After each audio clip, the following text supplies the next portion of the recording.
Hi, folks. My name's Brenna Clark-Gray. I want to thank you so much for joining us for this fundraiser in defense of Ian Linkletter and against surveillance. Before we get started, I have just a few organizational notes. I will try to keep this really short because we have a lot of brilliant people to speak to you today. I want to acknowledge that I'm joining you today from Tecumloops Te Secwépemc in the unceded and traditional lands of Secwépemc Ulu. I think in particular, when we talk about surveillance, it's really critical to consider how the settler state uses surveillance tools for both control and silence. And so I'm trying to be even more present and aware of my territorial space than I would normally be. As I said off the top, thank you so much for joining us for such a critical conversation and such a critical cause. As of just before going live, I can report that we have raised $6,999 for Ian's defense fund. If anybody wants to make that 7,000, I will be really, really happy for a rounder number. You'll see a donation button in the corner of the page if you're watching on the againstsurveillance.net site. That links you directly to Ian's GoFundMe, and all money that we've raised will go to Ian's Defense Fund. Any overage will be donated to the BC Civil Liberties Association. So thank you so much for donating to this cause and helping to defend the right to academic freedom, to critique of these tools, and to challenge the kinds of norms that we're seeing in education that many of us are so disturbed by. A couple of just how to participate notes. If you would prefer to watch a captioned stream of today's event, you'll see a link to the captioned feed in the top left-hand corner, which is also where the donation button is, top left-hand corner of the againstsurveillance.net site. When you access the closed caption feed, do make sure you click the closed captioning button at the bottom right to activate those captions. That's also a fail-safe. If for some reason you're not seeing the feed through this portal, you can click over to that feed and you'll have access to it there. And please do participate either in the YouTube comments or on Twitter using the hashtag #AgainstSurveillance. We'll be watching that throughout the event and passing questions back to our esteemed guests. If you are a student, we would particularly like to prioritize your questions. So please self-identify as a student. A really quick way of doing that is to mark your question with an asterisk at the beginning, and we'll keep a special eye out for those both on Twitter and on YouTube. I have a few thank yous because an event like this does not come together quickly, easily, or by one person by any stretch of the imagination. So to all the speakers today for their thoughtful help in crafting such a great schedule, I'm really grateful to all of you for your contributions. Simon Gray and ISI Live for providing the captioning feed for us today. Reclaim Hosting for their advice and their tech support along the way. Marco Lucetti and Nicole Singular for web development and graphic design help. Hannah McGregor and Lucille Lorenzi for monitoring the Twitter hashtag for us today. The entire Continuity of Care community for troubleshooting, problem solving, and rampant enthusiasm, which I have tapped into greatly over the last few weeks. And finally, there would be absolutely no event without Brian Lamb and John Fulton for their help with logistics, implementation, and direction for today's event. So thank you so much. I'm going to introduce our first panel of speakers and then get the heck out of the way so that they can share their brilliance with you. Our first panel is Mahabali, Benjamin Dockstader, Chris Gilliard, and Sava Saheli Singh. I'm going to tell you a brief amount about each of them, and then I'm going to disappear. So Mahabali is Associate Professor of Practice at the Center for Learning and Teaching at the American University in Cairo. She has a PhD in education from the University of Sheffield. She's co-founder of virtuallyconnecting.org and co-facilitator of Equity Unbound, and she writes and speaks frequently about social justice, critical pedagogy, and open and online education. Benjamin Dockstader is a citizen of the Oneida Nation of the Thames, the Haudenosaunee Confederacy. As an educator, he values creating the conditions for his students to think critically and compassionately. Benjamin teaches English language arts in the middle school at the International School of Brussels. Dr. Chris Gilliard is a writer, professor, and speaker. His scholarship concentrates on digital privacy, surveillance, and the intersections of race, class, and technology. He's an advocate for critical and equity-focused approaches to tech and education. He's a Harvard Kennedy School Shorenstein Center Visiting Research Fellow, a member of the UCLA Center for Critical Internet Inquiry Scholars Council, and a member of the Surveillance Technology Oversight Project Community Advisory Board. And finally, Sava Saheli Singh is a postdoctoral fellow at the University of Ottawa, and previously as a postdoc at the Surveillance Studies Center at Queen's University, she conceptualized, co-created, and co-produced Screening Surveillance, a knowledge translation program for the Big Data Surveillance Project.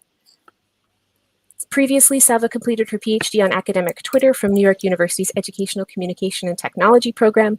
Her research interests include educational surveillance, digital labor, and surveillance capitalism, and critically examining the effects of technology and techno-utopianism on society.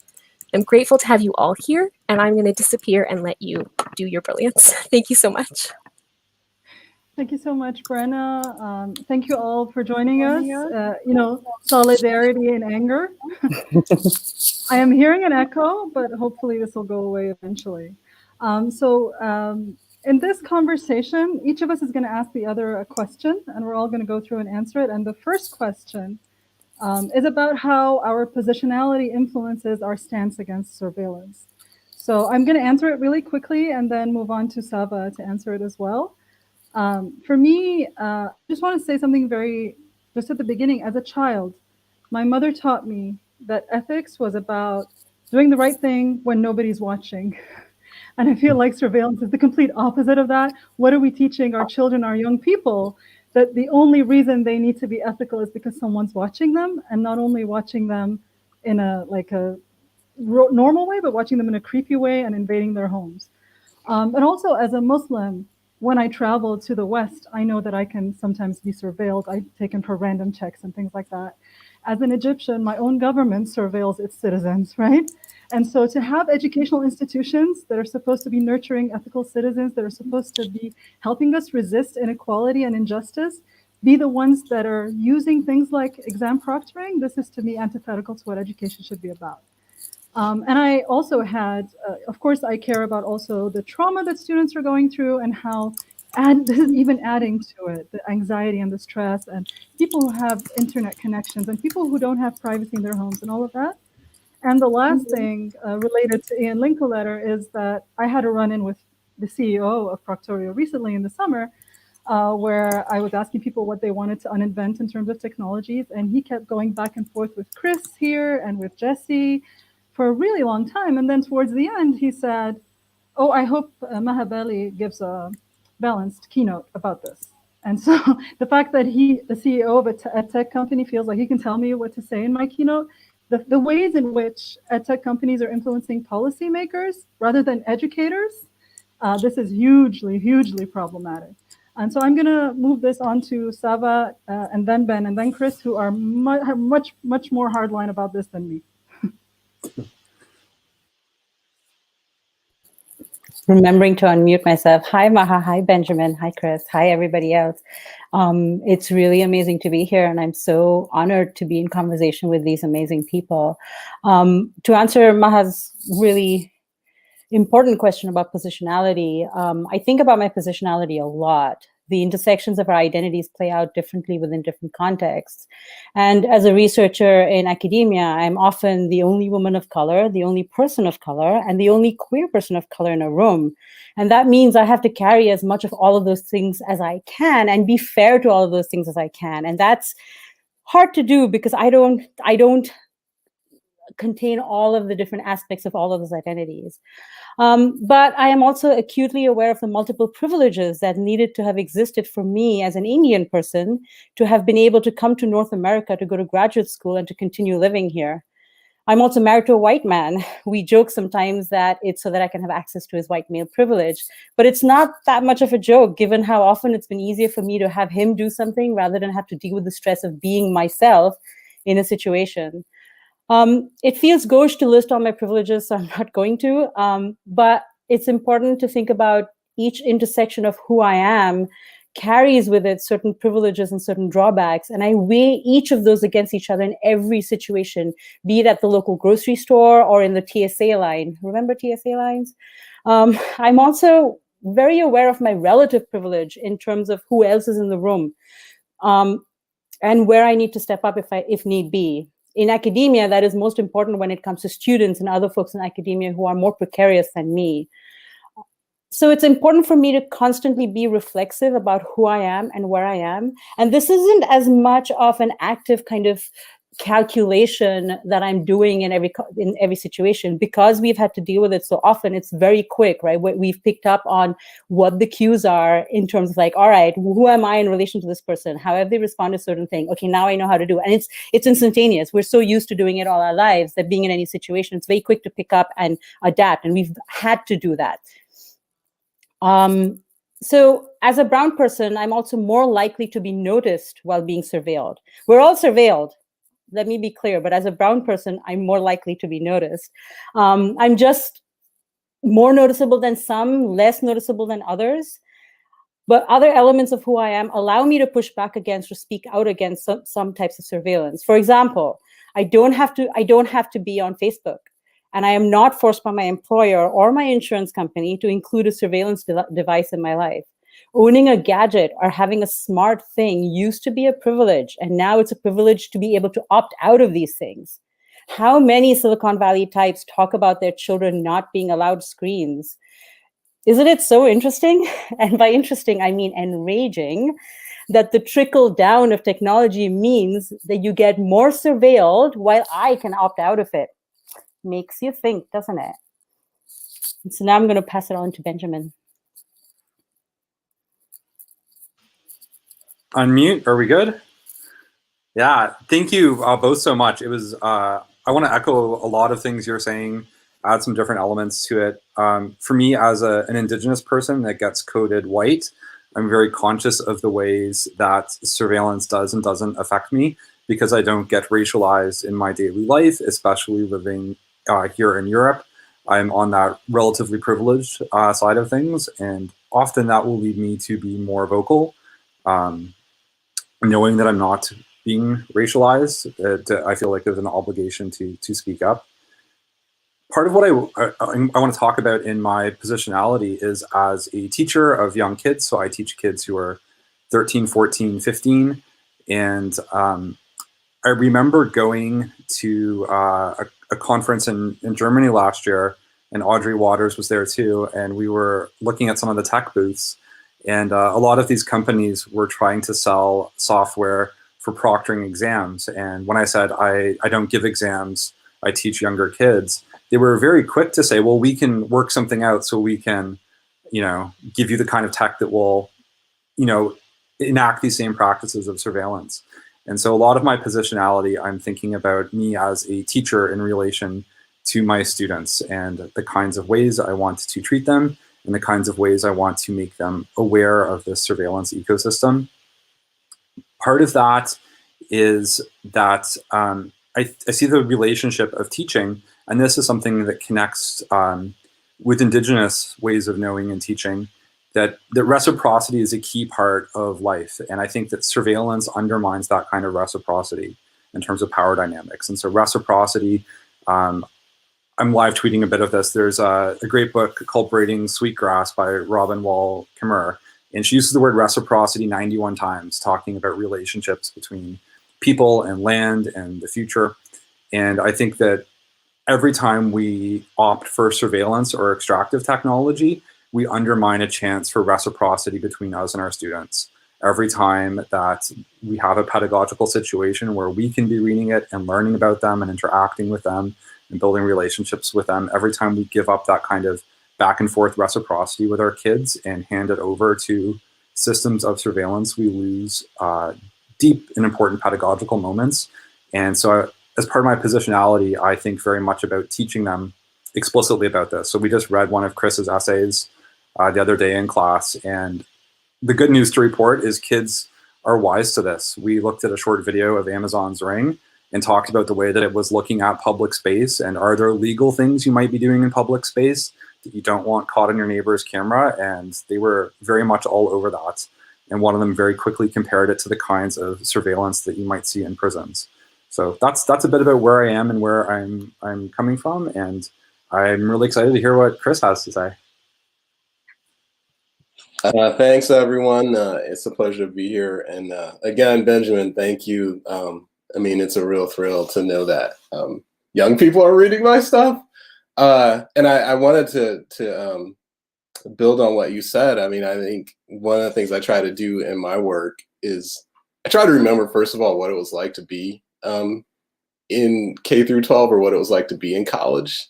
And I tried to think about, what it means to not have access, or to have access that is in some way constrained by the whims of other people. And so that's really important to me, like, and what surveillance means to marginalized people, right? And particularly in the ways it is deployed against Black and Brown people, and tends to have disparate impact on them. And again, I draw on my own kind of youth and growing up Black in Detroit. And one of the stories I always tell, or one of the things I always point to, is there was a undercover kind of surveillance unit in Detroit called Stress. And it stood for Stop the Robberies, Enjoy Safe Streets. And in the span of 2 years, they killed 20 people, I think 18 or 19 of whom were Black. And I always think about that in terms of, people tend to make some claims about how surveillance is either helpful or at least not harmful. It's categorically false, but I like to always, I wish I didn't have that example to point to, but I like to point to examples that display just how pernicious and harmful these technologies are, and to point out that they're an extension of things that have been going on for hundreds of years. They increase the scale and the scope of them, but they're not new. They're just different ways of doing a lot of the harmful stuff that we've been doing for a long time.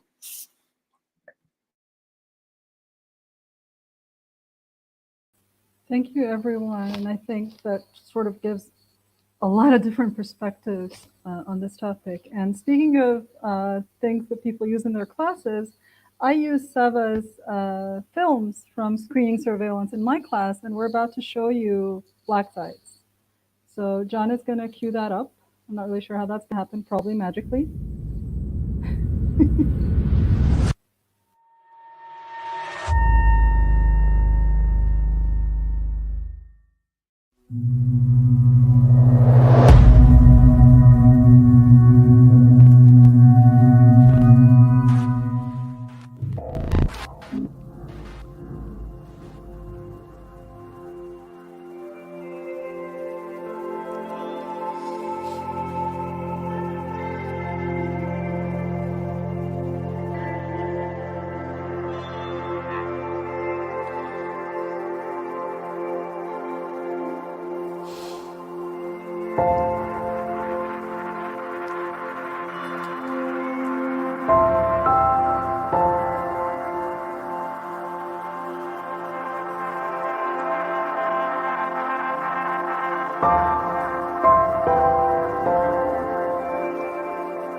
Zola, one Americano with cream from Elm Cafe, pick up 9:30.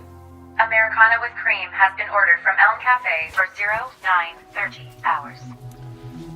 Zola, renew prescription for lorazepam from the pharmacy on campus. Filing renewal.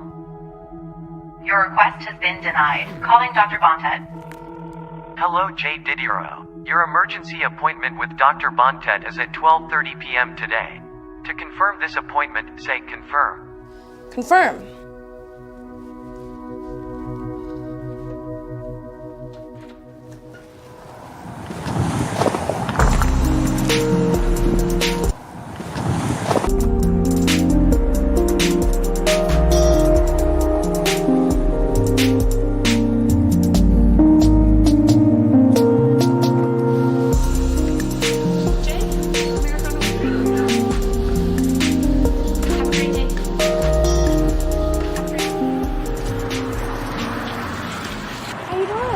Honestly, I am kind of freaking out about finals. Are you coming to the library to study? Yeah, but not till later. I've got to go see the doctor to renew my prescription for anxiety. Still having those panic attacks, huh? Yeah. I can't flunk out of this semester too. I'll text you when I'm done, okay? You can. I got rid of my phone. What? Did you drop it again? No, I opted out. Opted out of having a phone? Kind of like that, but from everything. I got freaked out about how much there was out there about me. Like, I posted about staying up all night playing video games, and this company sent me caffeine pills. Can you believe that shit? So, I deleted all my social media. I gave up my phone. Anyways, I'll be at the library. I'll see you later. Later.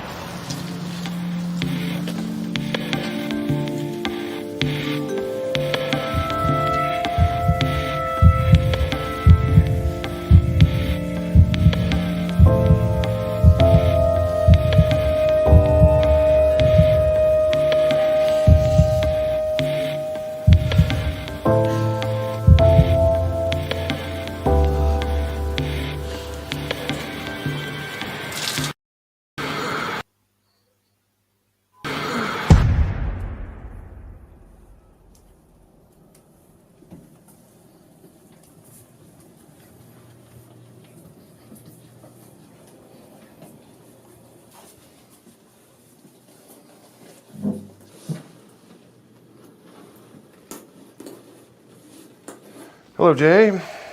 I see you here about your prescription.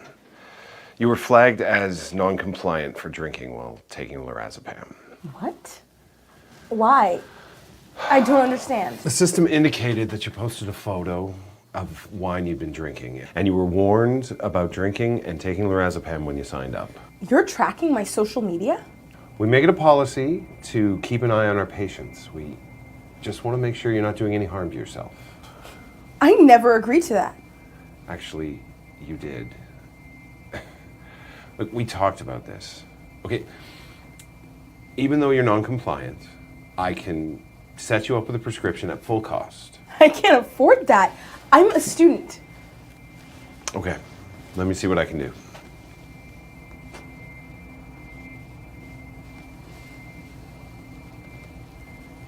We have a program where we track all of your activities and we set you up with a monitor. And if you're clean for 15 days, we can get you back on your prescription. I can't wait 15 days. My finals are in a week. I'm sorry, Jay. I don't have any other options for you.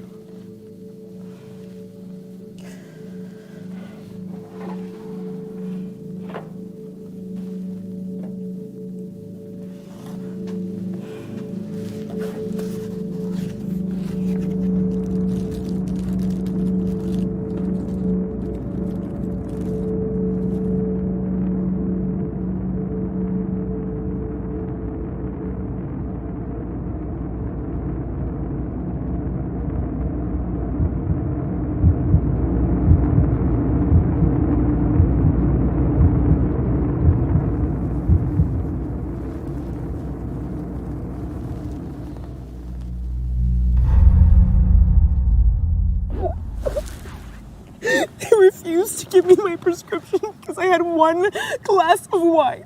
How did they even know? Did you tell them? No, I posted it online. They track their patients apparently to make sure that they take their medicine properly. Now I have to wear this stupid thing and stay clean for like 2 weeks. I don't know how I'm gonna get through this without my meds. The system is so messed up. They're watching us all the time and we have no choice. This is why I quit it all. Listen, I think I can help you out. Come with me. It's gonna be fine.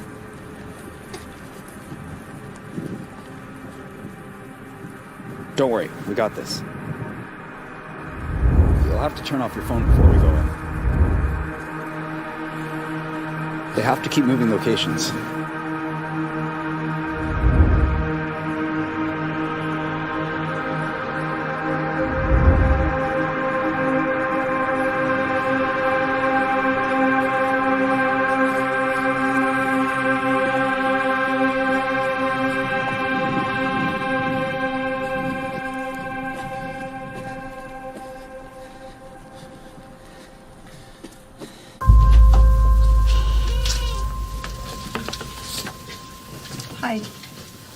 Can I get your cell phone, please?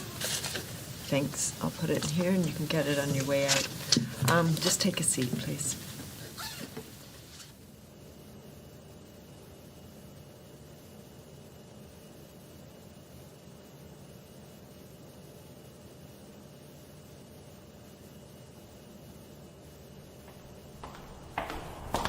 Number 79.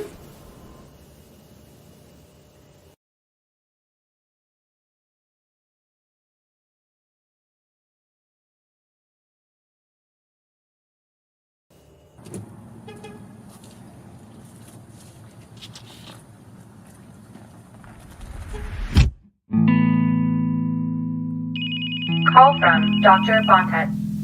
Hello? Good morning, Jay Didiero. You have an emergency appointment scheduled with Dr. Bontet at 9:30 a.m. today. To confirm this appointment, say confirm. You have an appointment with University Counseling Services at 10 o'clock, followed by a study session with Carl 11 o'clock. Confirm. Zola, cancel my counseling appointment and text Carl. I'll tell him myself.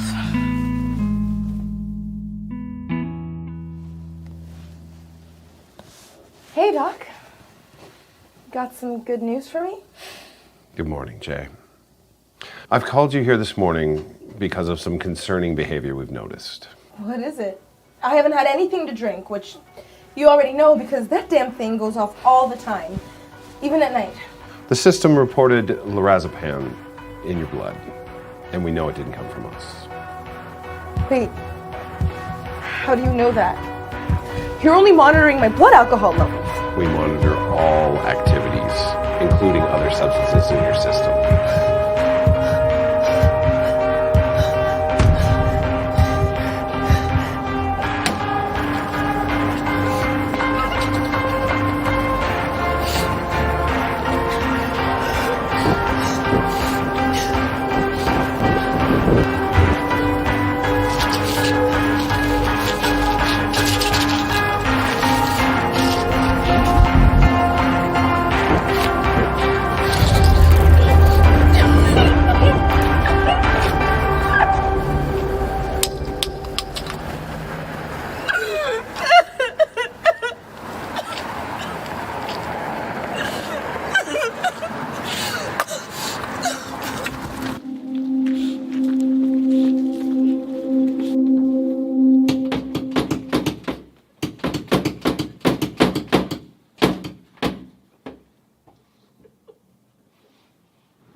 So we are going to go with another round of questions, this one for me. One why don't we all take a quick deep breath after that film too? That is one of the most impactful things I've watched. It really hit me deeply, both in my own experience as a student and I'm going to tweet out this question too. And so my question is coming from something that Audrey Waters wrote, and the link will be in the tweet. And Audrey's wrote about how we're encouraged to confuse surveillance for care.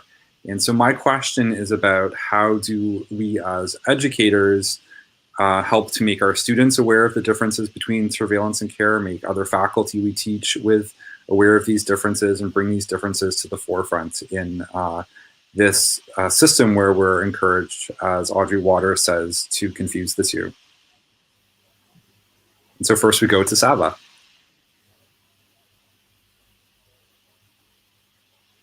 Unmute, I should. This is a perfect question, especially in terms of after watching Black Sites, because I think my short answer to your question is that that's exactly what we wanted to create the films for, to get people to notice the differences in what surveillance means versus care versus surveillance within context of care. In this story, and if you've watched any of the other films, there's the other film in the series called A Model Employee.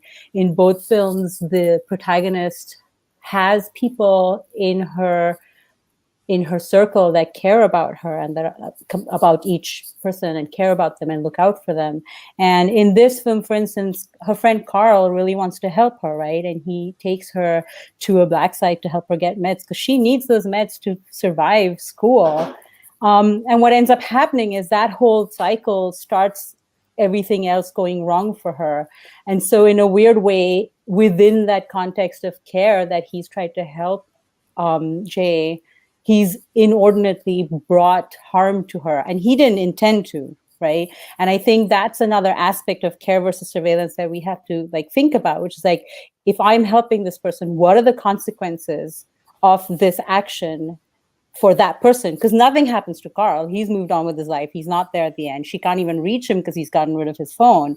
So it's very interesting because at the end she's all alone, and the only thing that she can think to do is get rid of everything that she has attached to her current situation. And in some cases, there have been some people who've seen the end of this film as somewhat hopeful, saying maybe getting rid of all of that. And I think this was one of your students in your class, Maha, who said, at some point, getting rid of all of these apps and everything maybe will allow Jay to reconnect with herself in a way that she hasn't been able to because she's been surrounded by all these things and had to use all these things. In the second film, in A Model Employee, there's a young woman who is working in a restaurant run by a very close family friend, almost an uncle, who's looking out for her. And in that context, he wants her to succeed and in her job so that she can get a job later and have these experiences and, level up, as it were. And he forces her, kind of convinces her to put on a monitoring system that monitors where she is, what she's doing, how she's working. And he says that it's helping his business and it'll help her because she'll get perks if she does everything right. And even in both the films, in this film, you can see Jay kind of being like, oh, I don't really want to wear this thing. And in the other film, it's the same thing. She asks her these questions like, why should I wear it? Why should I have it when I'm out on my own, when I'm not at work? And so you can see that each person is questioning those things, but because of who's asking them to do it, they trust those people, right? So in the second film, the young woman trusts her uncle because she believes he's looking out for her. And then she puts this thing on and therefore opens herself up to various levels of surveillance. So it's important for us to think both in terms of what are we doing to those in our care, in our family, as our students, in any community that we're a part of? What are we doing to them by forcing them to either get on Facebook or wear a wearable or do any of these things that is bringing more surveillance into their lives? What is the consequences for them? What could be the ripple effects for us? What if when we're in the situation where we're asked to wear something, like I said earlier in answer to Maha's question, I'm fortunate that my employer doesn't force me to have any, all of these surveillance devices on me. But what if I'm in a situation where I'm forced to do that? What does that mean? What recourse do I have to this? Who has agency in any of this? And actually nobody does. Like only the company, only Amazon has the power in all of this, right? Because people who are employers are like, we have to do this because we've been asked to do this. So now they're like, they're pushing it further down the line onto us, and everyone along the line gets surveilled, and the person at the bottom is hit the hardest. So I think we have to look at it in many directions in terms of ourselves, who's in our care and what we're doing to them. And in many instances, it's really hard. Like if you are, and I speak in an academic setting because I'm in academia, if you're an administrator and you've been told that this thing needs to be used, right now, a lot of universities are using proctoring tools. What is the power for an administrator or a teacher or somebody in that position to say, no, I'm not going to use this if it's an institutionally mandated request? What can you do in that situation? And it's really hard because at one level, I want to say there's a good way to, if you are unionized, maybe to have that as a point that the union brings up and says, you cannot force someone to do this. A lot of student groups are rising up and pushing back against this stuff, which is great. It's so heartening to see that people are rising up against this and saying like, no, we won't let this happen to us. So I think it's important to, while examining what those connections are, we also make sure that everybody is supported in their refusal of things. We need to allow for refusal. And I think it's really important. It's an aspect and an element of this stuff that doesn't get talked about enough. Let people say no. And when they say no, they shouldn't not have access to other things. So I think I'll end on that for now and pass it on to Chris to see what he has to say. I mean, thanks, Ava. I mean, one of the things I would say is we need to be super explicit that surveillance is about control. It's not about care, right? Like that, I mean, so like simply put, like the idea that surveillance is care is a lie. It's a very carefully crafted one, but it is a lie. And I think the other thing that's really important to tell people or to highlight is that a thing that sort of surveillance fetishists like that the lie that's central to like surveillance fetishists is that you can predict the future.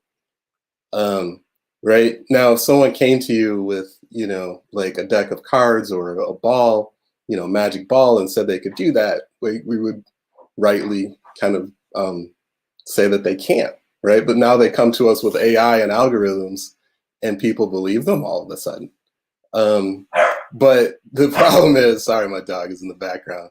The problem is that is a lie, and that one of the things you'll notice is that each time those predictions prove to be wrong, that that what the fault is claimed is that there needs to be more data.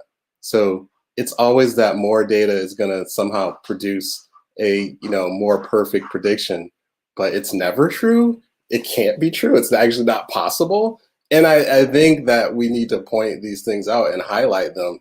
I mean, and lastly, as Sava said, talking about proctoring, it also needs to be highlighted that many of the claims about these systems leading to academic integrity or honesty are only borne out by the companies themselves. So what I mean is there's very little to no independent research that supports their claims about what these things do. And again, I think that needs to be repeated early and often when we have these conversations. So I dropped off for a second. For some reason, my internet connection dropped off, which is really relevant to this discussion, actually, because these things happen to students. And if they're being proctored, whether you're doing it through a proctoring tool or through Zoom or whatever, if they've got connectivity problems, this just increases their anxiety. And if you care about students, I think you care about not increasing their stress in a time of pandemic, in a time of trauma.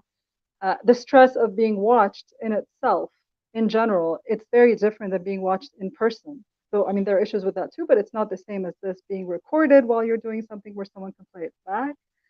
And I think the hidden curriculum of surveillance has a lot of those long-term harms. And I'm going to say something really simple. My child said something to her PE teacher recently, and her PE teacher didn't believe her. She said, "Get me a medical note." And she made her do something that was not medically good for her. And my child comes home and she's not upset that she did the thing. She's upset that she was considered a liar offhand. And you think about the harm of treating students as cheaters before they ever do an offense, and what the long-term consequences of that is. My students are saying the more the faculty try to surveil us, the more we're going to find a creative way to go around it. But if they assess us in a way that shows respect for our minds, to recognize that we can collaborate, that we can use the internet because that's what life is, we're gonna do the work because we're gonna be learning. But just trying to be, I'm sorry, I know it's a lot of work moving things online, and I know it's a lot of work to do an assessment that makes sense.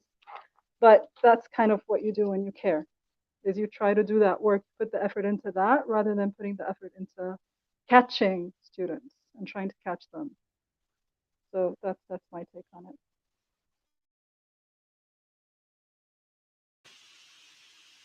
And my own quick answer to this about surveillance and care is something I think a lot about. So I'm teaching kids probably closer to the age of Maha's kids than to university students.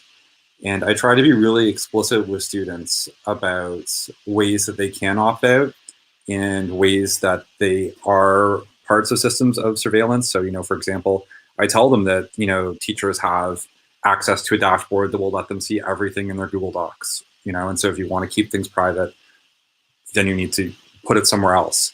And I try to be really explicit about those things with students. And I one of the things I'm hearing coming through from quite a few people about, Sava said about allowing for refusal. And I think one of the differences is that real care will listen to you when you say no. And I think that's what a lot of surveillance doesn't do, and surveillance practices. So I hear teachers say things like, kids have to have their Zoom on so that I can see if they're paying attention. There was one prominent case this summer where a teacher said that she needed it on so she could physically see her, quote, low-income students to make sure they weren't being abused. And a lot of this then just refuses to listen to people who are saying, no, I don't want to be seen, or I can learn without that. And I think that that's something I try to be very explicit about teaching my students, are those differences about, as Chris said, about control, the ability to opt out, the ability to say no, and to be suspicious of people and companies who aren't listening to you when you say no and refuse, that's a red flag that there is something wrong in that relationship, or that it's not a real relationship. And now we're over to Sava for your question, right? Thank you. I think it's so important to think about this care and surveillance stuff. Thank you so much for your question, Benjamin. My question, well, given my cynicism and the particular critical work I do, I'm often asked why I focus on the dystopian. A lot of people see these films as dystopian. And my answer is usually that none of the work I've done is actually dystopian, but instead it reflects a lot of where we are now. And I see that in the way that people relate to the films and see themselves in those stories. The number of times I've heard people like, oh my God, this happened to me. And Maha just talked about her students and people, and we all have examples that are similar to the things that are happening in these films. So I don't see my role necessarily as providing any answers. I mean, my answer usually to most things is to burn it all down. And I know Maha hates that, and we've had a lot of conversations about that. But instead, I want to use these stories to get people to think about their own lives within the larger oppressive systems, and how individual choice doesn't always do the thing we think it's going to do, but that the systems are the ones that need that change. So a lot of people say, like, well, if you don't have anything to hide, you should be okay. And it's like, that's not quite what it's about. It's not about each individual person. It's about a collective system that's trying to control all of us in particular ways. So I understand the importance of offering examples of things that might move us closer to a more equitable and socialist community. And in so doing, we can also find solidarity with each other and those folks in the other examples. So I want to ask my friends here, can you share an example or a story that can offer guidance and maybe hope And not the kind of story that is about someone working 4 jobs to buy their children Christmas presents. That's a horrible story. No one should have to do that. But a story of a community coming together to affect change on a large scale, something that's wrested power away from the hands of capitalist corporate greed. And I will be honest, like my quick answer to this is like, I've seen a lot of stories of young people really resisting and really pushing back against a lot of stuff. And honestly, young people today give me so much hope. And maybe that's because I'm getting older and I'm just like, I hope someone will do this. And I see these young people really stepping up, and I really, really appreciate so much of the energy and love that they bring to so much of this stuff. So my question is, give us an example of something you've seen or done recently that has really affected change and pushback against our surveillance state. I can give a tiny one because I'm sure Benjamin and Chris are going to give a bigger one. So last semester, we were trying to push back in my institution against adopting proctoring software. My center, we're pushing back against it and trying to work on alternative assessments. But some faculty just pushed so hard that we said, okay, we will adopt, not me, someone else made the decision to adopt surveillance software. And around that time, Jesse Stommel will remember this, we published Shea Swager's article about proctoring, algorithmic proctoring. I hope someone tweets that one out because it's such a good article. And I read it with my students the next day this happened. Like I changed my lesson plan. We read this article together and we talked about the harms of this and how they felt about it. And one of my students took this article and are organized with other people in his department to make like a decree in his department that no faculty would use the proctoring software when they were planning to try it. So I was really proud of the students for taking action in that informed way, you know. It's not a huge win, but it was a win for them that semester, and I'm proud of them for doing that. That's amazing. And it must be so empowering to like take up a cause like that and actually have something done, right? Have people pay attention and listen to them and just make that change. That's really amazing. Benjamin, do you want to go next?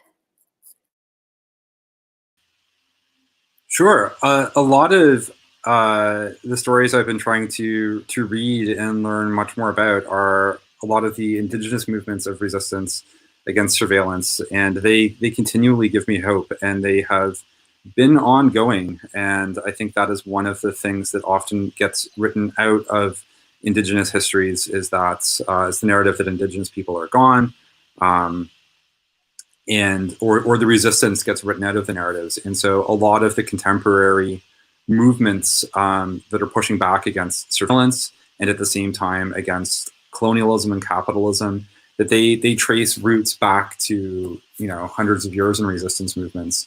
So these tend to give me a lot of hope, especially because of the ways that people will come together across Turtle Island, across North America, globally in solidarity. In Southern Ontario, where I'm from, there's a coalition at Windsor of lawyers supporting a movement a couple 100 kilometers away near Caledonia. It's called 1492 Land Back Lane.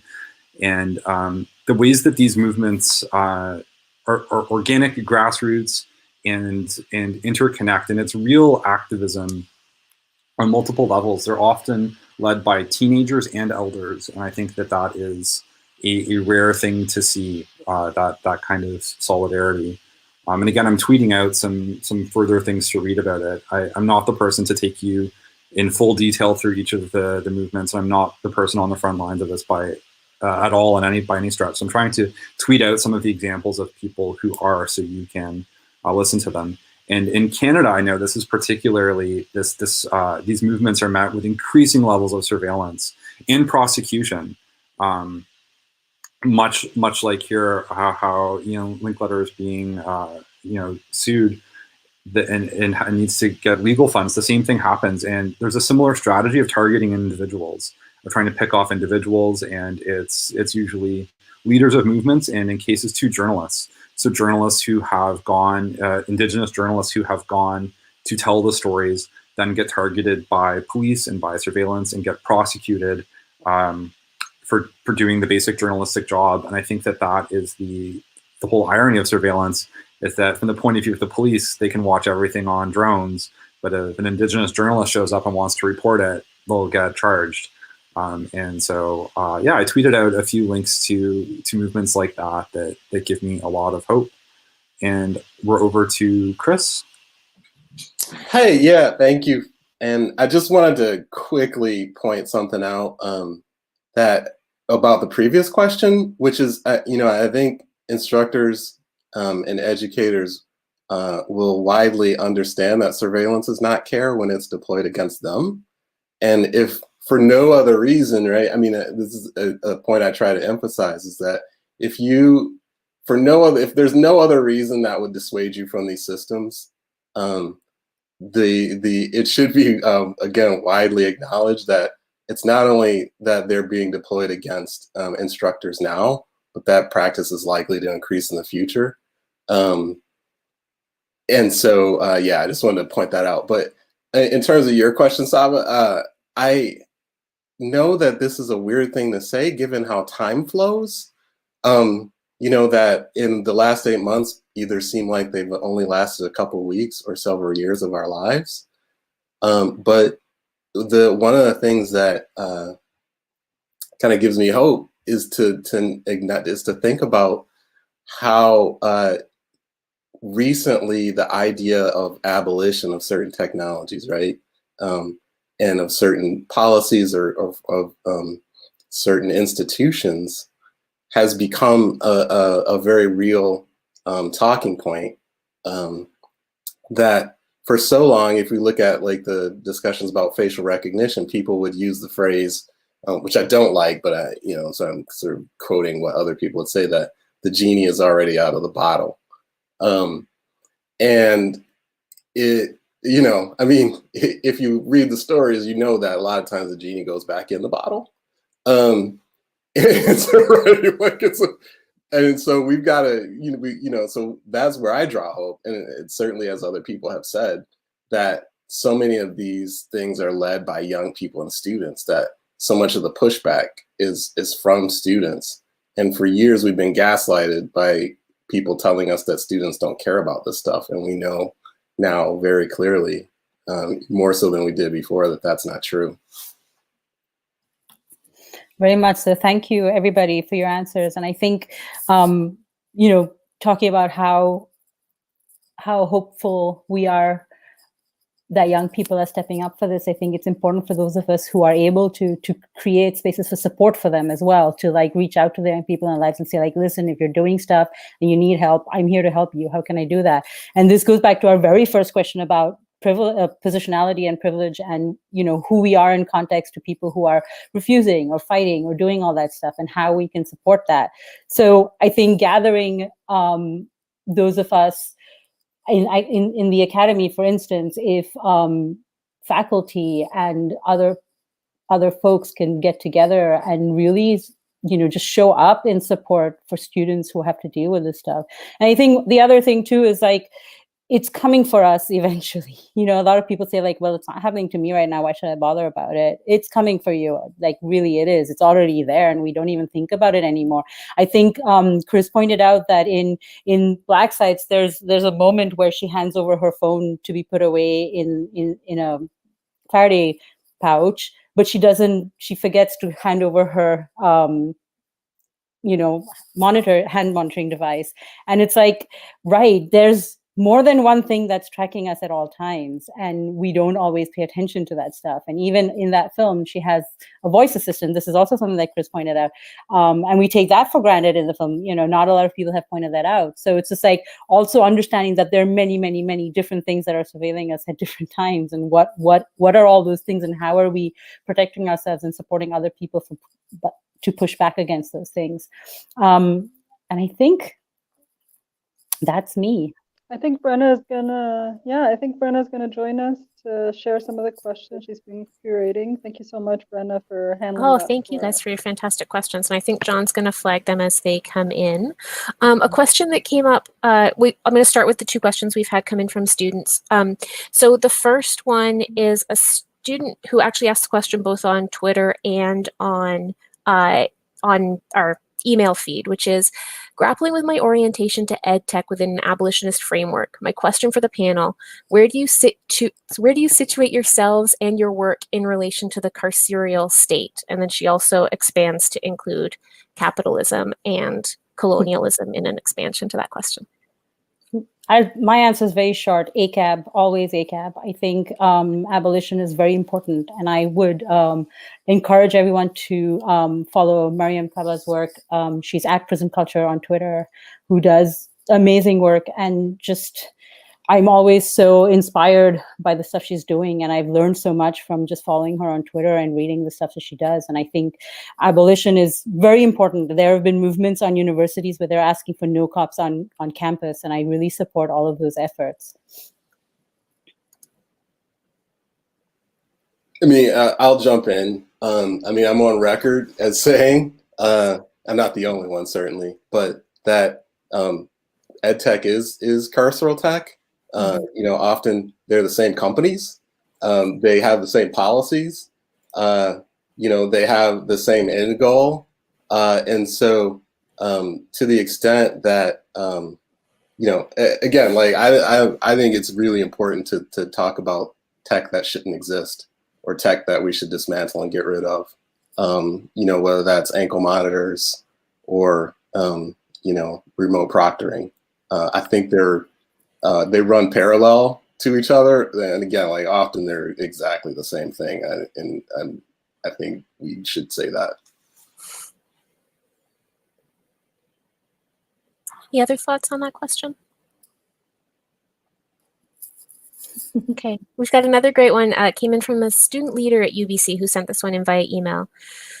Some of the common counter arguments I get when we stand against proctoring software is how else can we preserve academic integrity? How do we protect other honest students from the cheaters? I never know what to say other than that we need to reframe the way we teach, and I would appreciate your insights on this.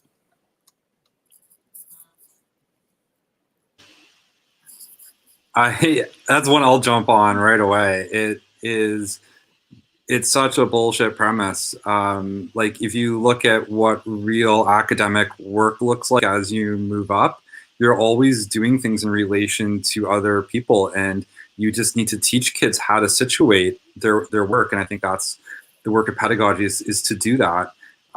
We've been building a lot of our ideas about knowledge on what people call sequestered problem solving, that we're going to like lock you away from all the resources and you just have to answer this question or do this task without any of these things. And there's been some actually great work in learning sciences, which isn't something you'll hear me say very often, that shows that if you ask high school students and people who've been through college a challenging question about how you take birds and put them in a new habitat, it makes it look like college students haven't learned anything because they can't answer it. But if you give people the chance to then rely on the wider pedagogical things they have, such as asking further questions to help them clarify what they should be doing or thinking about, then you see these differences in education as soon as you give people the ability to access those wider things. And so no one in the real world of academia is going to ever do these kind of isolated tasks where they wall themselves off from anything that could be plagiarized. And so I think that you need teachers who can better understand what academic writing and integrity and purpose looks like. That's a pedagogical issue where teachers are falling down. Yeah, so let me jump in here. I mean, again, like it's a very carefully crafted lie. Like, I mean, if you believe that Facebook is about connecting people, then you'll also believe that proctoring is about academic integrity, right? Like neither of these things is true.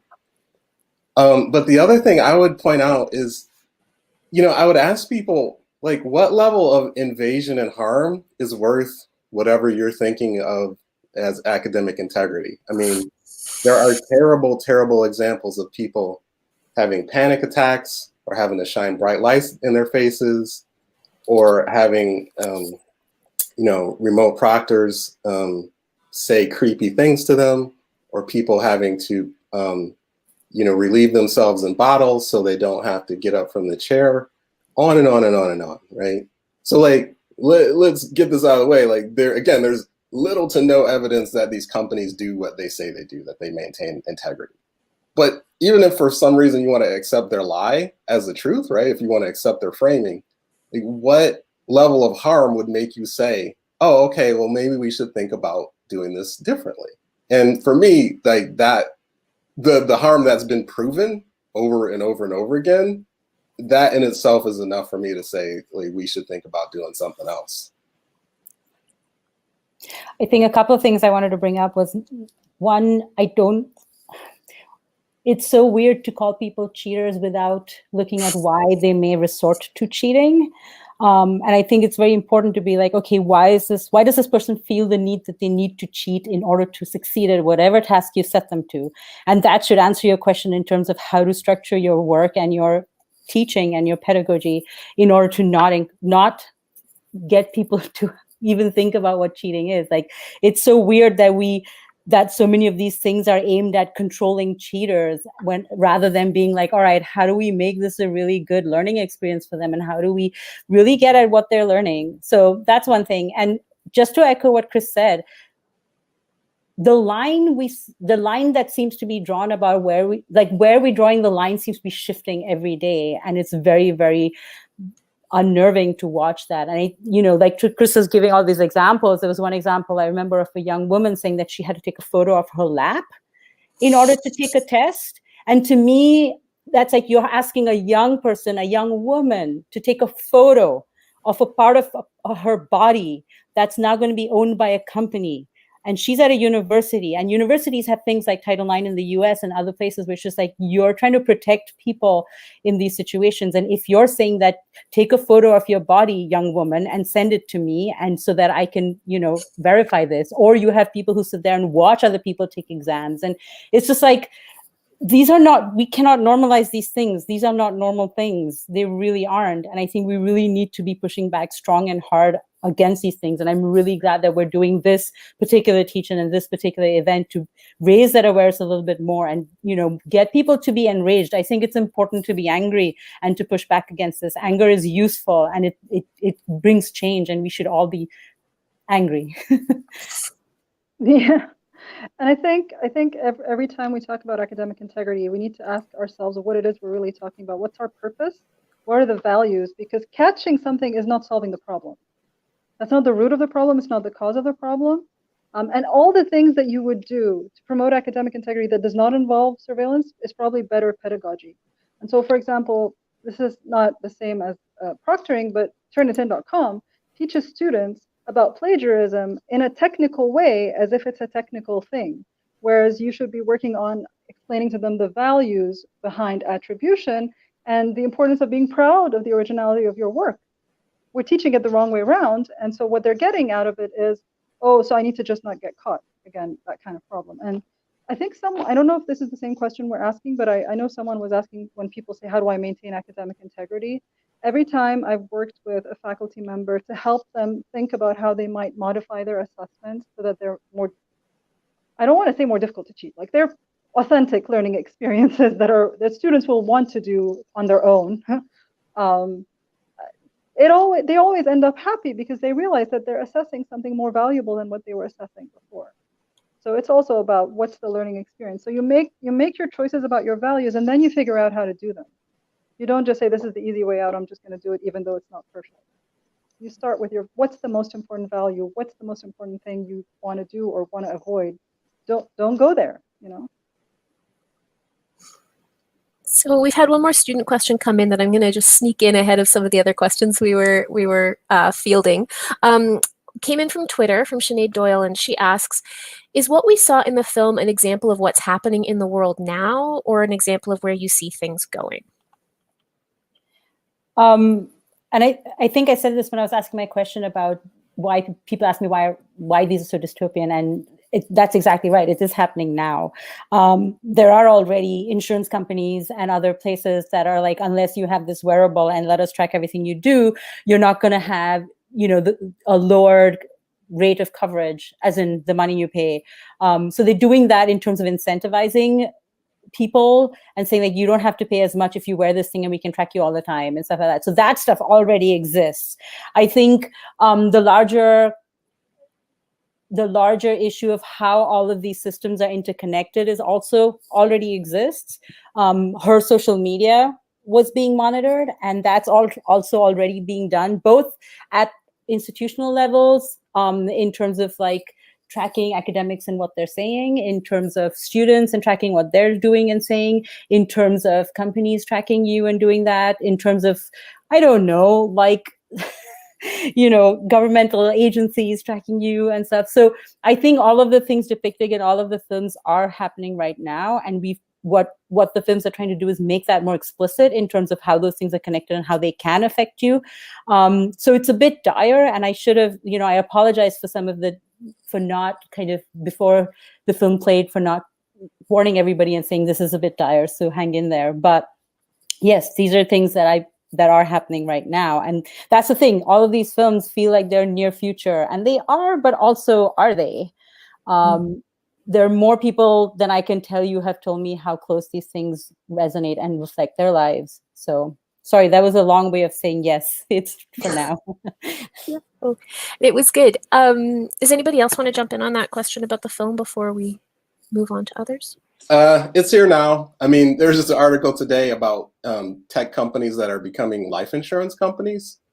And one of the ways they're going to do that is by aggregating a bunch of third-party data about you in order, I mean, like, again, like someone's going to be like, well, there's actuarial, data that does that now, but it's not the same. So there's nothing in Black sites that couldn't be or isn't being done right now. Yeah, we might mention, seeing some chat in our backstage area here, we might talk about how tracking on social media is why we are having this event today, right? A company not feeling very positive about the way their product was being portrayed on social media and the consequences thereof. Here's one that came in via email. It was a question about whether or not anyone on the panel wanted to talk about the new news that came out last week around Microsoft 365, which of course is ubiquitous in universities and in businesses, and the productivity scoring for workplace surveillance. Yeah, I mean, that's a pretty open-ended question. I mean, for people who don't know,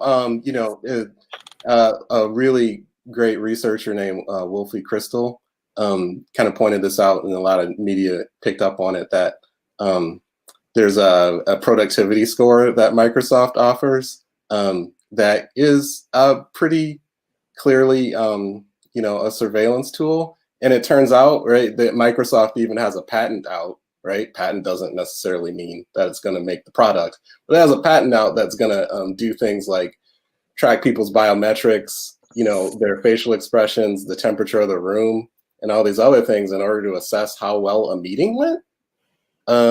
And so, again, like to my point earlier, if you think this is great for students, I don't think you'll have the same opinion when it's turned on you. And that's not like next year or 5 years from now, that's right now. I mean, there's a company that famously bragged that they could prevent workers from teachers from unionizing and striking by monitoring their social media. This is a prominent, tech that's used in K through 12. So like, this is now. So yeah, it's terrible. It stinks. It shouldn't exist. Like, there we go. Thank you.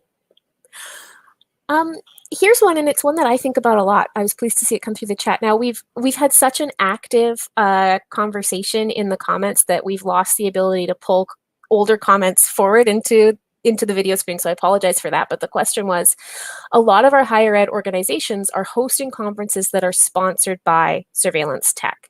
That money is what funds very important work. So what do we do about that?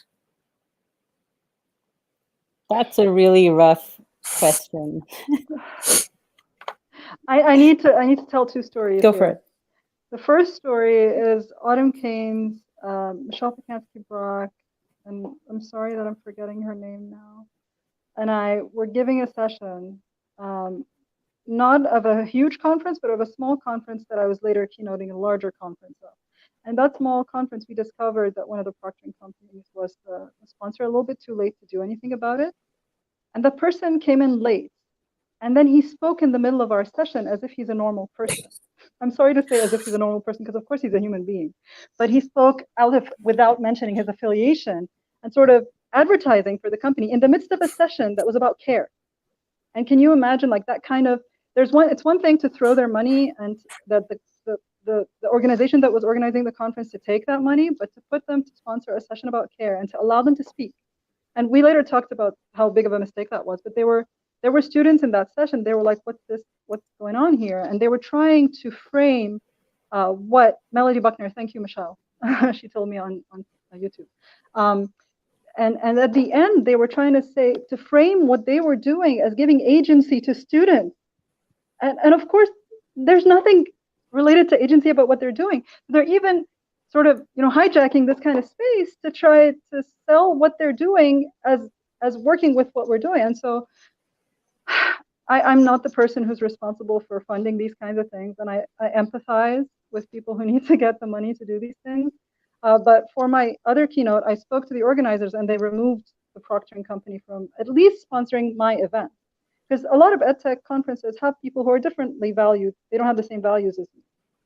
But at least the people who have these values should not have to endure being sponsored by someone like that, especially if you're not paying those keynotes an honorarium. So, like, you're not paying me money and you're going to get a sponsor like that. So this is one thing. I'll leave others to comment on that. I think an important thing to bring up too is that a lot of these folks don't see themselves as being evil. It's like that GIF where, it's a comedy GIF where they're all dressed in like Nazi regalia and they're like, wait, are we the bad guys? And I think that a lot of people don't get that what they're doing is harmful. They think to be generous to them, they genuinely think that they're doing good in the world. And in addition to that, a lot of their identity and job and work and family and everything is tied up in this thing. So it's really hard to let go of it. And this is capitalism at work, right? The other thing that's capitalism at work is that all of the money gets, it gets siloed into certain big companies and they're the only ones who can sponsor this stuff. So it's also that. It's like if you want to run a conference, it's very expensive. And who are the only people who have money? Microsoft, I'm being so good at not swearing on this session, I have to tell you. Microsoft obviously has a lot of the money, so they're going to put that out there. And they have, philanthropic arms and stuff, which is just like, oh, here's a tax dodge. Let's give money to this good thing. Like, let's give money to academia. And then that way we'll be able to write it off, etc. So it's like, all of these systems are so big and so complicated, and we do need to push back against it, unravel it, separate it out, and be like, no, you can't have all the money. No, it can't be in corporate hands. No, you can't be the only person's, funding this stuff. So it's very complex and it's very difficult, but we need to do that work. And I think what, the example Maha gave about asking her session not to be sponsored by that's a small way to do that. But at least to have this conversation is important. I shouldn't say that. No, we need to burn it all down, really. I mean, I would just say that I tend to be a hardliner on these things, I mean, like, would you take money from Palantir? I mean, so like, the answer should be no, right? That my answer is no. But I think it's also important to note that part of what these companies do is with their money is they attempt to drive the direction of education. Okay, so you're not taking the money, no strings attached, right? You're taking the money, and in some ways that's helping to drive the conversation about what education should look like. And then that's coming from venture capital and from tech bros who think that because they went to school, that they know something about education. And we got to resist that. Okay, we've got another question from a student that's come in via Twitter. How do we stand up against the ableist aspects of surveillance without being targeted for our disabilities or making ourselves vulnerable to authority figures that either don't understand or think it's more important than protecting academic integrity? I'll jump in with a quick one on this. I teach students who have a variety of learning needs, and it's got to be, you've got to address this at fundamental pedagogical levels. There's a really great framework called Universal Design for Learning that's about designing learning to be inclusive, much like we design physical spaces to be inclusive so that they're as accessible as possible for everyone. And I think that has to be a key part of it. So students who have different learning needs, the burden shouldn't be on them to come ask for it. Teachers should be proactively planning in all these ways to make things accessible, to have audio versions of things, to make their notes available, all those kind of things, so that it's not something that students have to come to teachers for. So I see that as like a really fundamental pedagogical issue that teachers need to address, and that institutions need to support, because it's a lot of work to do that kind of designing for everyone. And so it's really institutions need to support educators in doing that too. So you sort of mean make it systemic, right? Don't make it case by case where someone has to come forward and say, I have a disability, help me. It should be just the way things are, just like, for example, captioning videos and that kind of thing. Yeah. And people don't have to explain why we need to use it. It just should be available to everyone, and they can choose it when they need to. I think I saw a comment way back when in the comments talking about students with disabilities who had to struggle with some of the technologies because they were required to do certain things that they could not because of their disabilities, and therefore were discounted from being able to participate in their learning online. And I know that the approach to that is to be like, all right, so how do we fix proctoring so that disabled students don't get left out? And that's the wrong approach, right? We just don't want proctoring at all. And I think both of what Benjamin and Maha was saying about, like, the focus should be how do we make all of this stuff accessible to disabled folks, and everybody else will take care of themselves. Like if our aim for creating things is aimed at those of us who need to access it in particular ways, then those of us who are more able-bodied are able to do that anyway. So I think rethinking how we design everything and starting at the beginning with how do we make this accessible to people with certain kinds of disabilities is those important farthest in from designing justice. it. Sorry? Those farthest from justice. Yes, that's a Design good for way of those putting it. farthest from justice. I love that line. Thank you, Maha. I mean, what I would add is that, one of the things my work as surveillance has shown me is that these systems always come, they are always deployed, the most harmful effects are deployed against the most marginalized, the earliest and in most harmful ways. And, to me, I mean, these are the kinds of things that make these systems a non-starter, right? Like if it can't be deployed properly, and like it's my firm assertion that it can't, right? If it can't be deployed properly in a way that's not ableist and racist, it shouldn't be used at all. And so, yeah, I mean, kind of like building on what Sava said, like, and that is, I'm so grateful to people like Shay who have pointed this out, or highlighted it, and also the students who have highlighted it. And some of them have had to do that not because they wanted to, but because they've been outed by the tech. But this argument, this fact alone of how it discriminates against, how it's ableist technology, we actually don't need any other reason not to use it. Like, again, that's a reason, and that's the only reason we would need not to use it. And yeah, I mean, that is, I think it's troubling that we don't, that's not widely accepted.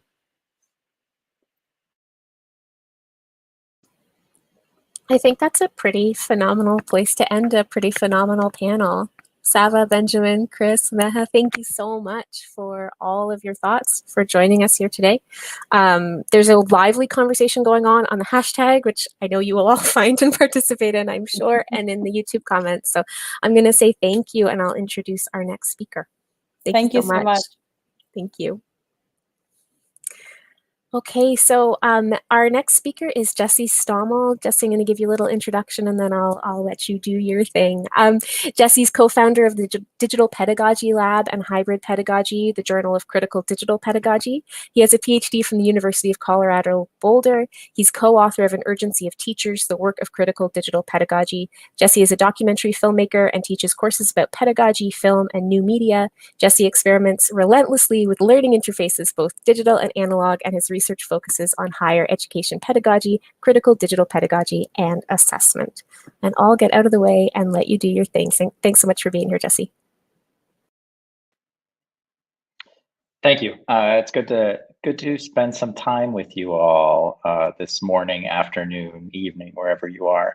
I'm going to try to share a screen briefly and see how that works. Let me just get that going.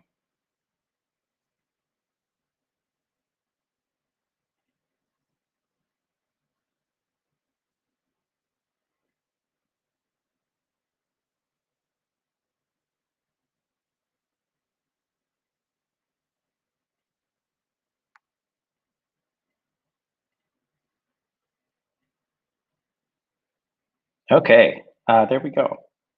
I don't know if can you all see that? Yes, there we go. So I'm going to talk to you a little bit about, I want to talk about civil disobedience a little bit. That's something that came up in the last panel. And that's just going to be a small part of what I talk about, but I'm hoping that this comes up in the Q&A and that it continues with the next speakers. It's been really wonderful listening to the previous panel, and I found myself actually rearranging these slides as I was listening to them, because on the fly, I was having new ideas, being inspired to think about this in new ways. And let me just start by just putting up two quotes that I've juxtaposed here. And I'm thinking about them alongside one another, and I've never juxtaposed these two particular quotes in quite this way before. And although these are two quotes that I use frequently and that resonate quite a bit with some of the topics we're talking about, Henry David Thoreau writes, "Let your life be a counter friction to stop the machine. If it is of such a nature that it requires you to be the agent of injustice to another, then I say break the law." And Bell Hooks writes in Teaching to Transgress, "As a classroom community, our capacity to generate excitement is deeply affected by our interest in one another, in hearing one another's voices, in recognizing one another's presence." I'm thinking about this idea of resistance and this idea of how we say no and who gets to say no, and about the sort of privileged spaces from which that act of saying no can happen. And as I was thinking about that, I was thinking about all the people who can't say no, and all of the people, oftentimes students, who are in a position where saying no is either impossible or feels dangerous. And also, I've written quite a bit about the difficulty that ed tech critics often face, that it's difficult to critique ed tech without experiencing repercussions. Obviously, that's part of the theme of this entire event, is how do we do this critical work of inspecting and analyzing and pushing back on ed tech while also maintaining our livelihoods. And I think that something here in Bell Hooks' quote resonates with me, this idea of community and how important community is. She talks a lot about bringing our full selves to the work of education, although she pushes on that by talking about also, again, who has privilege to bring their full selves? What kind of risks do we face when we bring our full selves? So when we resist, who's able to do that? And I think there's something here about doing that collectively. And when we come together and can engage in this work as a community, I think that we're more powerful and that we're able to push back more effectively. So over the last 10 months, I've been disturbed to watch many institutions actually cut faculty development budgets while massively increasing spending on LMS contracts, proctoring solutions, plagiarism detection software, cameras in classrooms, and video conferencing tools. Some of you may have seen some of these ideas in several tweet threads that I've done recently about proctoring. I've really been thinking increasingly about this idea of how institutions show what they value by what they invest in, by what they're willing to support, both financially and infrastructurally. And I often find that that idea of what they will support is directly at odds with what they say that their missions are. So they might say their mission is one thing, but it's clear through their investments that their choices are not lining up with their mission statements. The remote proctoring industry is expected to grow from being a $4 billion market in 2019 to a nearly $21 billion market in 2023. Massive investment, massive spending. And where is this coming from? Who's paying for these companies as they're birthed and then become billion-dollar companies almost overnight? Students are often paying, institutions are paying, and where is that money coming from? How much money are these institutions investing, and where are they taking funds away from in order to invest in tools like proctoring solutions? The companies themselves are audacious in the way that they're willing to brag about their numbers, brag about how fast they're growing, and honestly, I find myself appalled when I see some of these CEOs talking about their numbers and the sort of glee that they talk about how fast that this technology is growing. Here's from a page on the ProctorU site where they talk about how many exams that they've proctored.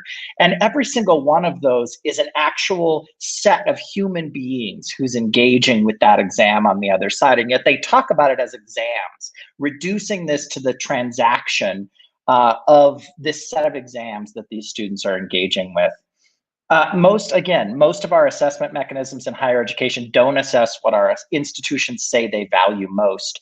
Here's the page from HonorLock. They write that their mission is to safeguard academic testing services. And if you've seen the Proctorio website, they talk about being first in academic integrity. They talk about being even I think on the front page, they say that they are the first academic integrity platform, which is a very strange claim to make.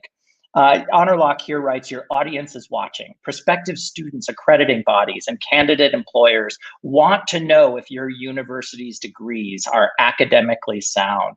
Lots of discussion on all of these websites about how institutions prove their legitimacy, and that these are the tools that are going to help these institutions prove their legitimacy, because the degrees that they offer have currency.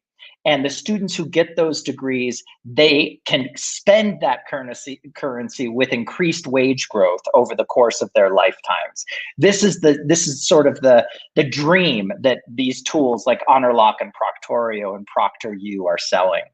And yet, if you look at the websites themselves, so University of Wisconsin-Madison, I was a faculty member there, and they are a customer of HonorLock, and a customer that HonorLock brazenly touts on the front page of their website. From the University of Wisconsin mission, the primary purpose of the University of Wisconsin-Madison is to provide a learning environment in which faculty, staff, and students can discover, examine critically, preserve, and transmit the knowledge, wisdom, and values that will help ensure the survival of this and future generations and improve the quality of life for all. So it's also a really bold statement, but it's interesting to me how that doesn't necessarily line up with what proctoring software say that they are about, which is turning an educational degree into a form of currency or a kind of legitimizing exercise, that they focus on the reputation of the institution itself, where University of Wisconsin-Madison says that they have this broad vision of improving life as we know it. So HonorLock's method for ensuring integrity lacks integrity itself, going further than assuming students cheat by actually baiting them into doing it. They have patented the use of honeypot websites. So this is an example of a patent that they filed, where they are patenting the use of honeypot websites, which offer answers to exams, tracking students accessing these pages, and then giving them incorrect answers. So they're luring students, baiting them into cheating. And interestingly, that certainly helps their bottom line, because if they can lure more students into cheating, they can talk about increased cases of academic dishonesty, that then they can use those numbers to then sell themselves back to institutions. So if you Google, is cheating on the rise? And this is what most of these companies talk about. They talk about how cheating is on the rise in the age of the internet, or in the age of computers, or in the age of Google, or in the age of paper farms, or in the age of COVID, as more and more institutions are pivoting online. A Google search finds a half dozen articles like this one from the Washington Post, which actually cites data reported by ProctorU about the rise of online cheating. So they don't even find any sources outside of the tools themselves. Chris talked earlier about how these tools, institutions do not demand that these tools prove that there actually is a problem with cheating, or that these tools can provide a solution to that problem. I'm not going to share the data that shows up in this Washington Post article, in some ways because I feel like there's a sort of journalistic irresponsibility in Washington Post even sharing this data. Why would you turn, if ProctorU's revenue model hinges upon the perception that cheating is on the rise, and then they can conveniently prove that by being paid to proctor more exams, it seems like going to ProctorU and asking them, is cheating on the rise, is probably not the best source to go to. So if we actually look at this question, is cheating on the rise? This is from Lang's Cheating Lessons, where he gives a really good account of this, and I'm going to kind of summarize this very, very briefly. In 1963, Bowers surveyed roughly 100 institutions and found that 75% of the surveyed students admitted cheating at least once in their college careers. The numbers have not changed much since then. In fact, McCabe et al. In 2012, Cheating in College, it includes findings from 150,000 students recently surveyed, showing that between 60 to 70% of respondents admitted cheating. So this idea that cheating is on the rise is actually sort of false premise from which all of these proctoring tools are born. It doesn't necessarily mean that cheating doesn't exist. It means that selling us the idea that cheating is on the rise isn't necessarily truth in marketing on their part. Wiley surveyed 789 instructors for their 2020 report on academic integrity in the age of online learning, and 93% of those instructors felt students are more likely to cheat online in person, with emphasis on the word felt.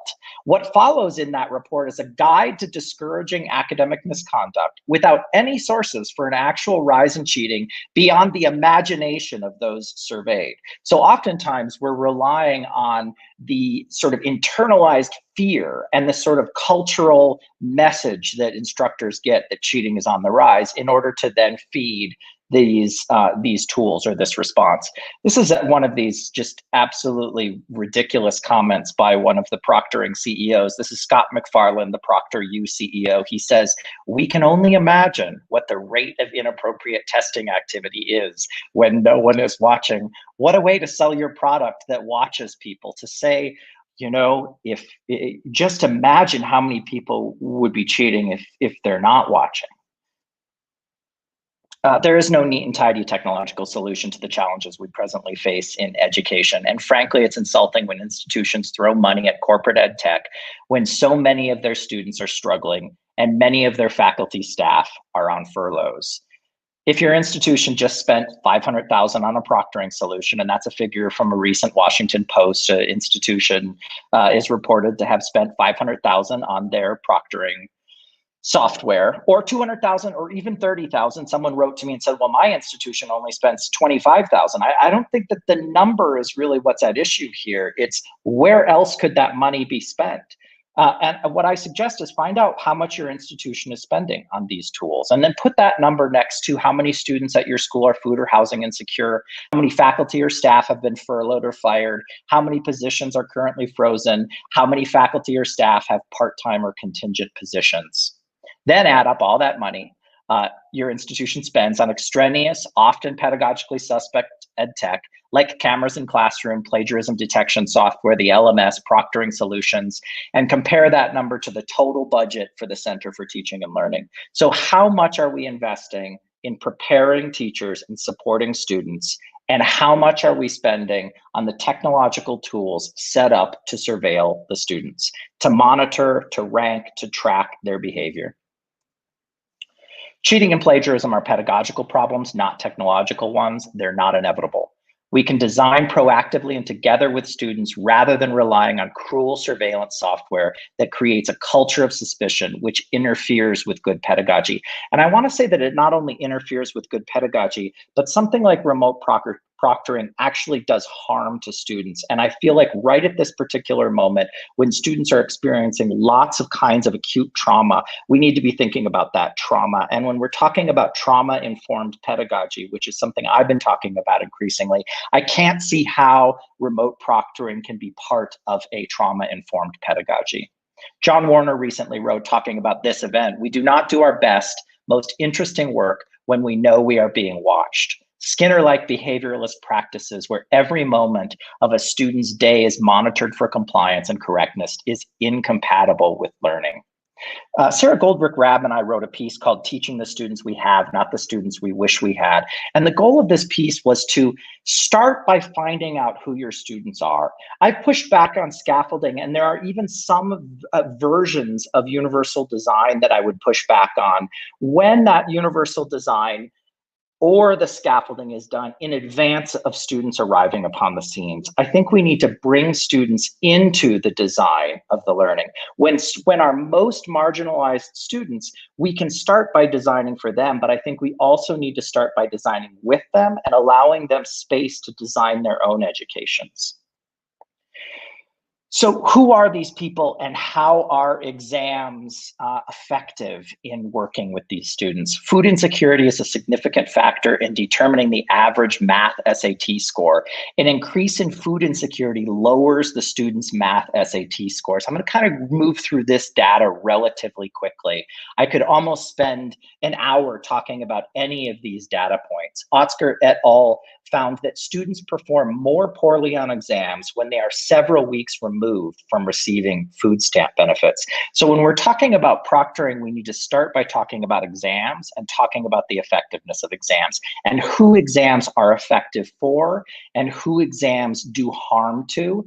And then also thinking the same thing about proctoring: who is most harmed by something like remote proctoring? Disabled students were talked about previously, and there's many ways in which the sort of horrors of remote proctoring are not distributed equally among our students. First generation students performed more poorly compared to continuing generation students only when the function of selection was salient, while no difference appeared in the no selection condition. What this study talks about is it talks about first generation students perform poorly on exams when something in the instructions or the construction of the exam reminds them of their space. When they're reminded of the competitive nature of the exam, when they're reminded that some students are more deserving of others, things that our assessment systems often do, ranking students against one another. There is consensus in the literature about the benefits of a student's sense of belonging. Researchers suggest that higher levels of belonging lead to increase in GPA, academic achievement, and motivation. There's some recent work that I've been reading about loneliness and the degree to which loneliness affects test performance. And if you think about what we've all been experiencing over the last 10 months, loneliness is something that resonates with me a great deal. And if you think about the environment in which students are taking proctored exams, remotely proctored exams, and how the isolation that they feel at that moment of the testing experience affects their performance. And this, I'm going to stick with this one a little bit longer. Children displayed a statistically significant increase in cortisol level in anticipation of high stakes testing, literally having an effect on their hormones, testing affecting their hormones. Large decreases and large increases in cortisol were associated with underperformance on the high stakes tests. Essentially, either too much stress or a situation that's constructed where students actually shut down and stop producing cortisol that's necessary for their performance. Oh gosh, this is horrifying to me. This is text from a 5-page set of instructions for a remotely proctored exam at Laurier University. Some of you may have seen this going around on Twitter. Just looking at this block of text, this is actually only 4 of the 5 pages represented here. I went on a rant about the 4 pages, and someone then reminded me or noticed that it says 1 of 5, 2 of 5, 3 of 5, 4 of 5. So there's a page of this that I haven't even yet seen. And these pages alone, the block of text, even things about the formatting, feel like they do violence to all of the students who are engaging with this. A single page of these exam instructions is bewildering, inscrutable, anxiety-producing, pedagogically bereft. 4 pages is abusive. Exam integrity would be better served by 3 words. I trust you. These words have psychological and pedagogical benefits. Students are more likely to cheat when we start off by calling them cheaters. So I'm just going to end with this. And this is the 4 words that I have recently boiled my pedagogy down to: start by trusting students. And thinking about in all of the ways that we construct learning environments, how we can come back to this idea. So I want to open it up to questions. And so we've got about 8 or 9 minutes. And in keeping with this, and in keeping with Brenna's call, I would love if some of the questions started by coming from students, or even some, if people are willing to share reflections in the chat about their experience with some of these softwares.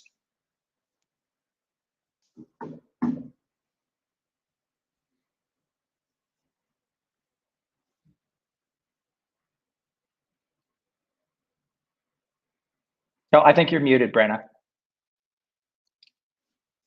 Of course I am. Of course I am. Okay, I'm here now.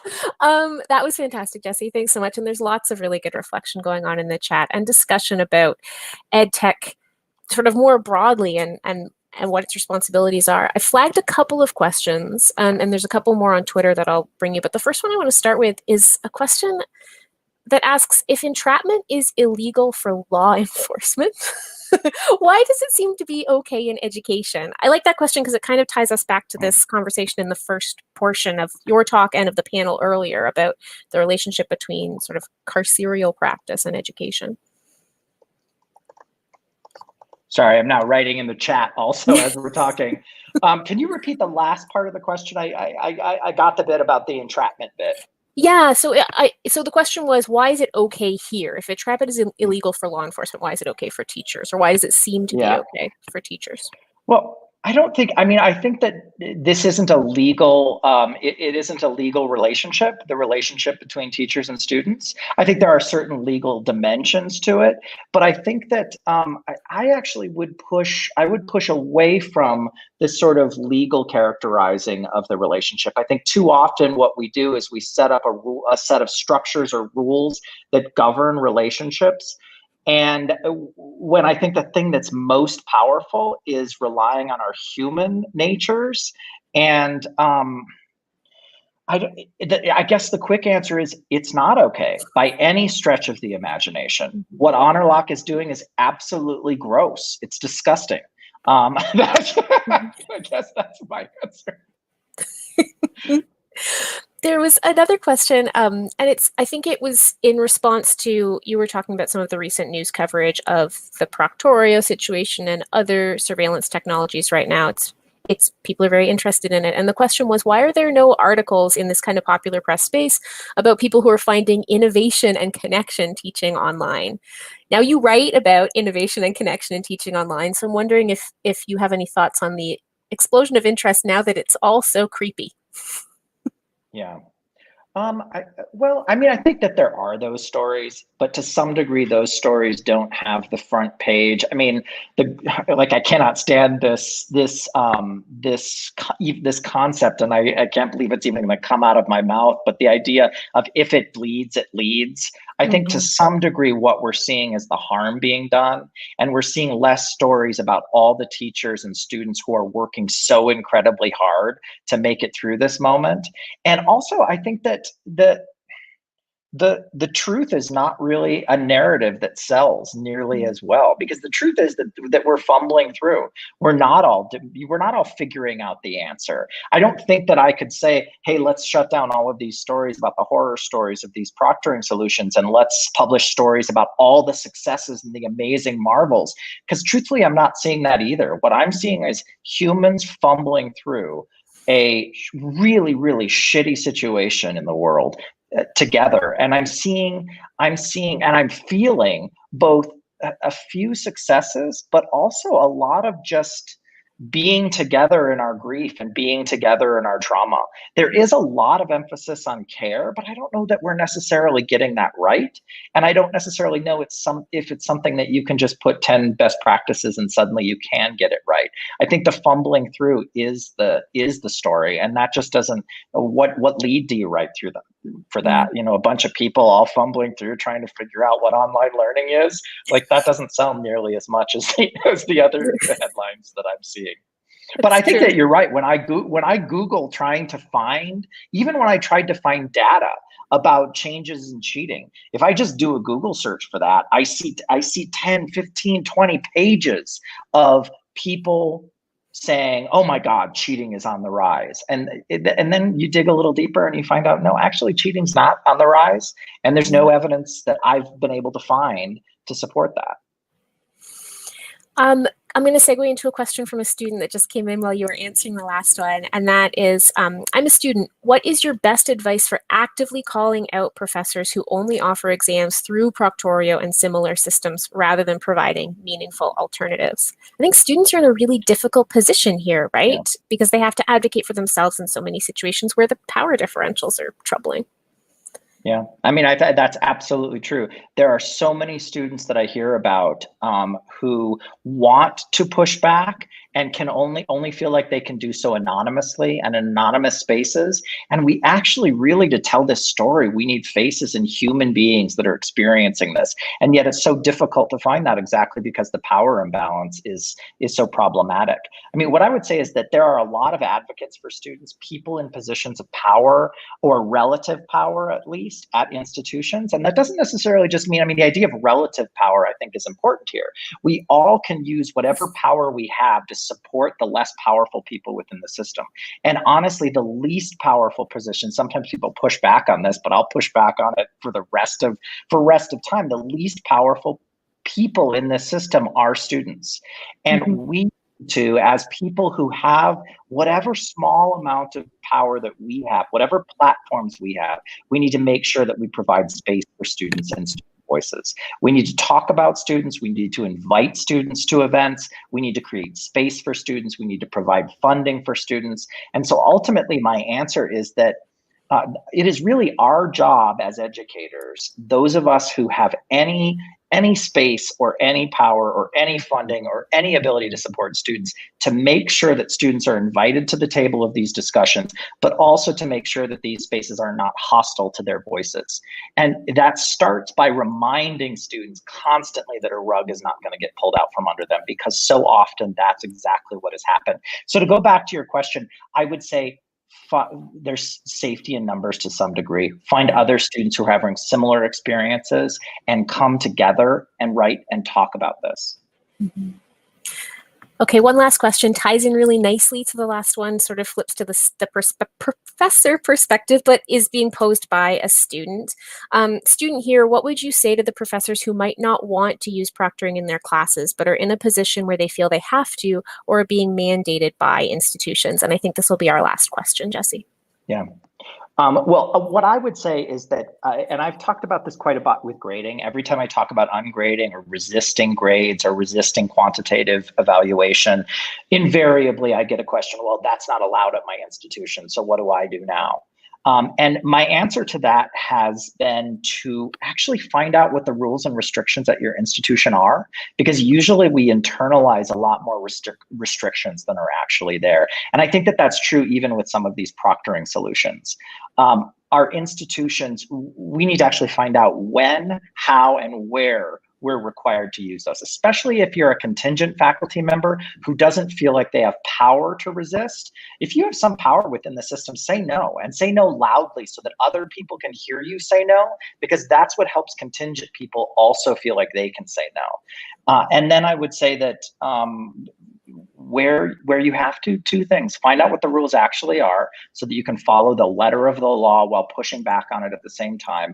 And the other thing I would say is talk to students about these platforms, because honestly, if a student has to go into a proctoring conversation, having a really honest, frank conversation with their teacher, with their fellow students, with their colleagues about how proctoring works, what it is, why it exists, it goes a long way. It helps them think critically and engage in what is a traumatic experience in a much more thoughtful, critical way.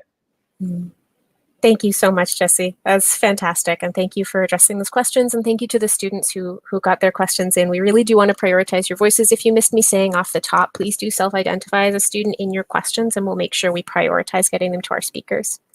So thank you, Jessie. Thank you. Our next speaker today is Audrey Waters. Audrey, I'm going to give you a little bit of an introduction and then I'll leave you to do your thing. Audrey Waters is a writer who focuses on educational technology, the relationship between politics, pedagogy, business, culture, and edtech. She has worked in the education field for over 15 years, teaching, researching, organizing, and project managing. Although she was 2 chapters into her dissertation on a topic completely unrelated to edtech, she decided to abandon academia, and she now happily fulfills the one job recommended to her by a junior high aptitude test freelance writer. Audrey has written for The Atlantic, Edutopia, Mindshift, Inside Higher Ed, the School Library Journal, the Huffington Post, and elsewhere across the web, in addition to her own blog, Hack Education. And I'm so delighted to have you here, Audrey. Thank you so much. Thank you. Thank you for having me. I'm so pleased, but I'm also really outraged to be here today. And I don't know, maybe I shouldn't have sat in and listened to everyone else's talks so far because they've been great, but like my level of curiosity has just sort of ramped up as the day's gone on. I feel like I'm revving the engine. So you'll have to excuse me if I get a little ranty.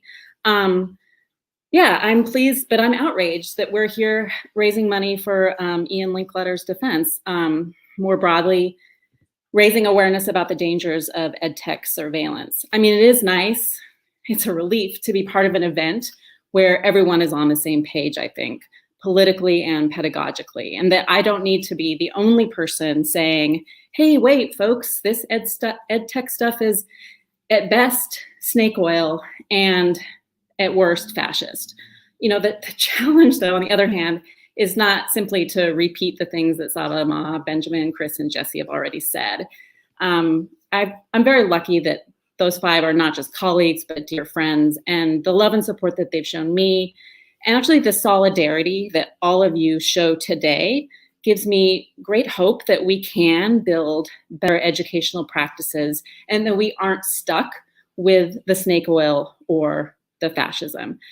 And I will say this, even though it's kind of been stated and restated a dozen or more times today, test proctoring is exploitative and extractive.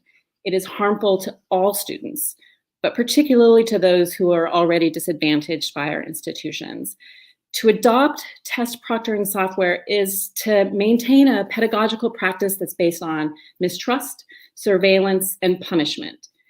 To adopt test proctoring software is to enrich an unethical industry.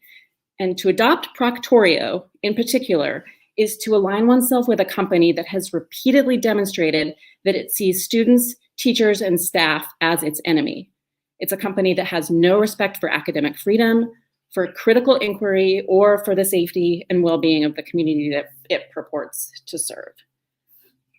When we talk about surveillance in edtech, much of the focus, and rightly so, is on how this affects students. But as we gather here today to raise funds for Ian, a learning technology specialist at UBC, we have to recognize, no doubt, how much surveillance in edtech affects teachers and staff as well. And this should not come as a surprise, right? A fair amount of education technology comes from what we call enterprise technology, right? That's the kind of software that's adopted by large corporations and government entities. Zoom, which thankfully we're not using today, Zoom, for example, was not designed for classroom use, although Stanford University was, interestingly, its first paying customer. It was designed to facilitate remote business meetings, right? And I should say that it was designed pretty poorly even for that. This spring, when schools and workplaces turned to video conferencing tools en masse, the CEO of Zoom admitted that he'd never really thought about privacy and security issues on his platform. He couldn't fathom why someone would Zoom bomb a class.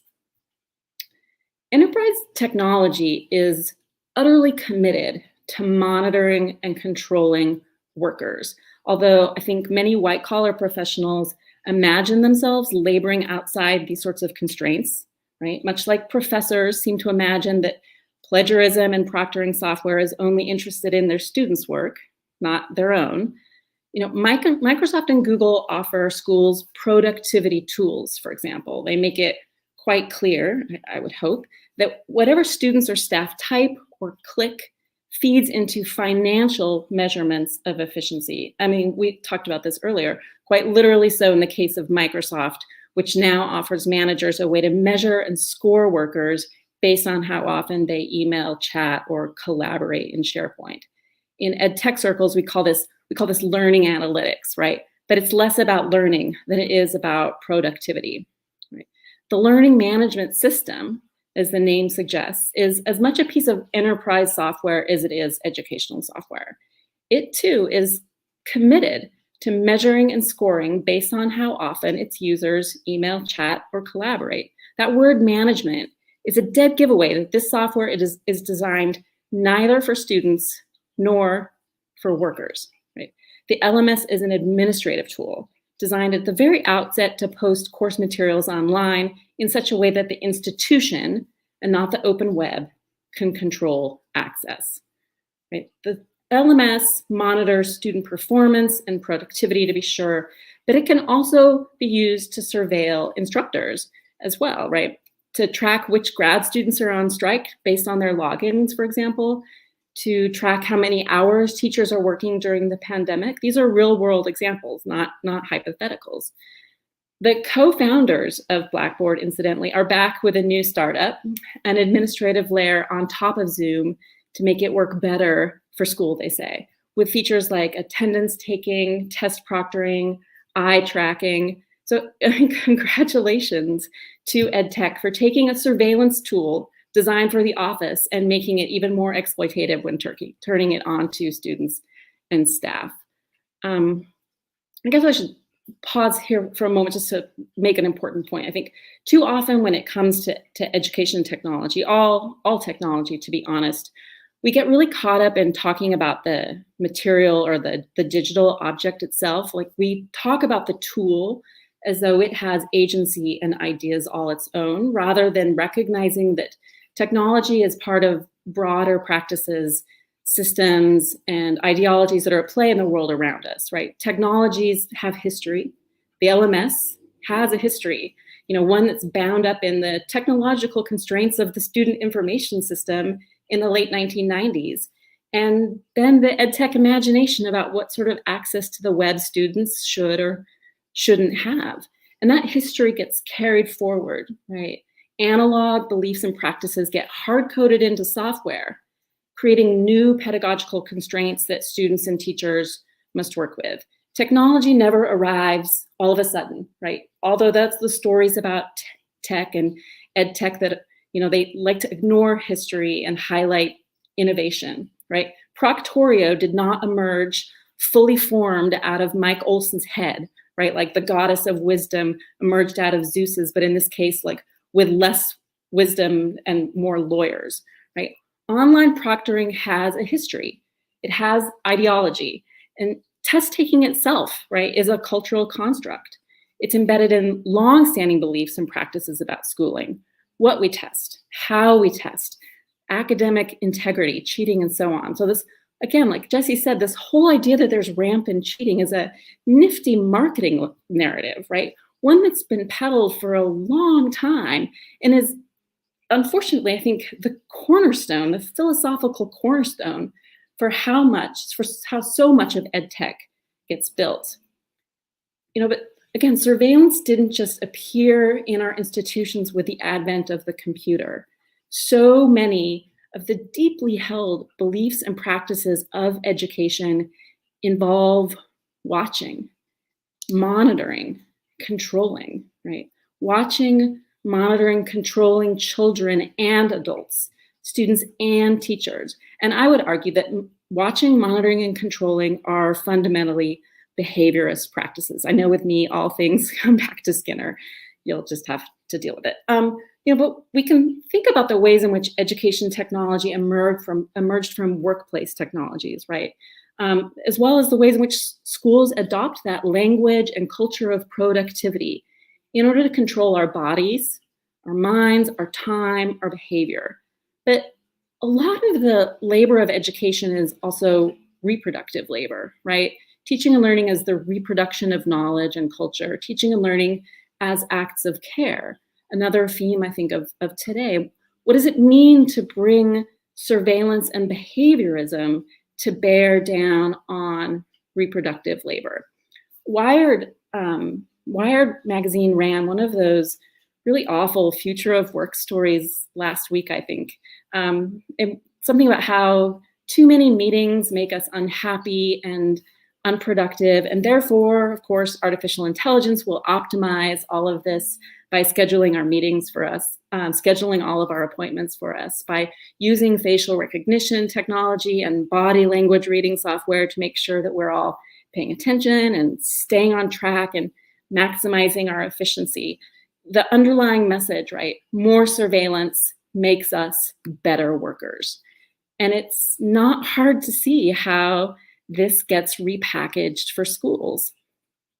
So I'm really interested not just in this question of sort of productive labor, but also of reproductive labor.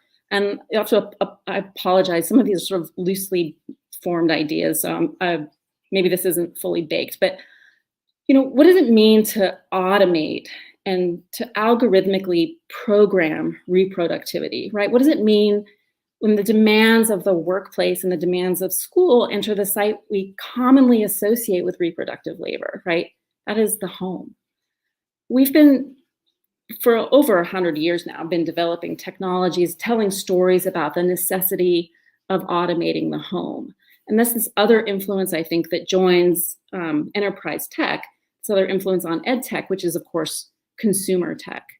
So let me tell you a quick story that bridges my book, Teaching Machines, with the next project that I'm working on, and actually is on the history of the baby monitor, right? We have this thing called a baby monitor, and we have bought this product for, again, almost a century now. And all of a sudden, folks want to talk about why children are so heavily surveilled, but good Lord, read some history. Anyway, let's talk about Skinner, B.F. Skinner, and his efforts to build a behaviorist technology of child rearing. He called it the air crib. And again, I want to talk about Skinner because I really think we have to recognize that so much of the surveillance in ed tech comes from his behaviorist bent, right? His belief that we can and we must observe learning by monitoring behavior, and then we can enhance learning by engineering behavior. That is also fundamental to ed tech. So in 1944, Skinner fabricated a climate-controlled environment for his second child. He first called it the baby tender, and then, I kid you not, the air conditioner, HEIR. It was a device meant to replace the crib, the bassinet, the playpen all in one. He wrote an article in Ladies' Home Journal 1 year later, and he said, quote, "When we decided to have another child, my wife and I felt it was time to apply a little labor-saving invention and design to the problems of the nursery. We began by going over the disheartening schedule of the young mother step by step. We asked only one question: is this practice important for the physical and psychological health of the baby? When not, we marked it for elimination. Then the gadgeteering began." So the crib that Skinner gadgeteered for his daughter was made out of metal. It was larger than a typical crib, higher off the ground, labor-saving in part because of less bending over, Skinner argued. It had 3 solid walls, a roof, and a safety glass pane at the front, which could be lowered to move the baby in and out. Canvas was stretched across the bottom to create a floor.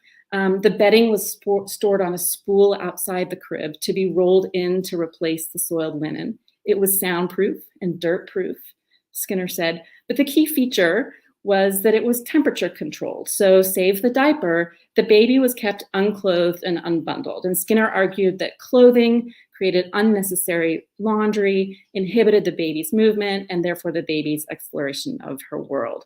It was a labor-saving machine. See, we even talk about reproductive labor in terms of productivity, but Skinner boasted that the air crib would only take about 1.5 hours each day to change, feed, and otherwise care for the baby.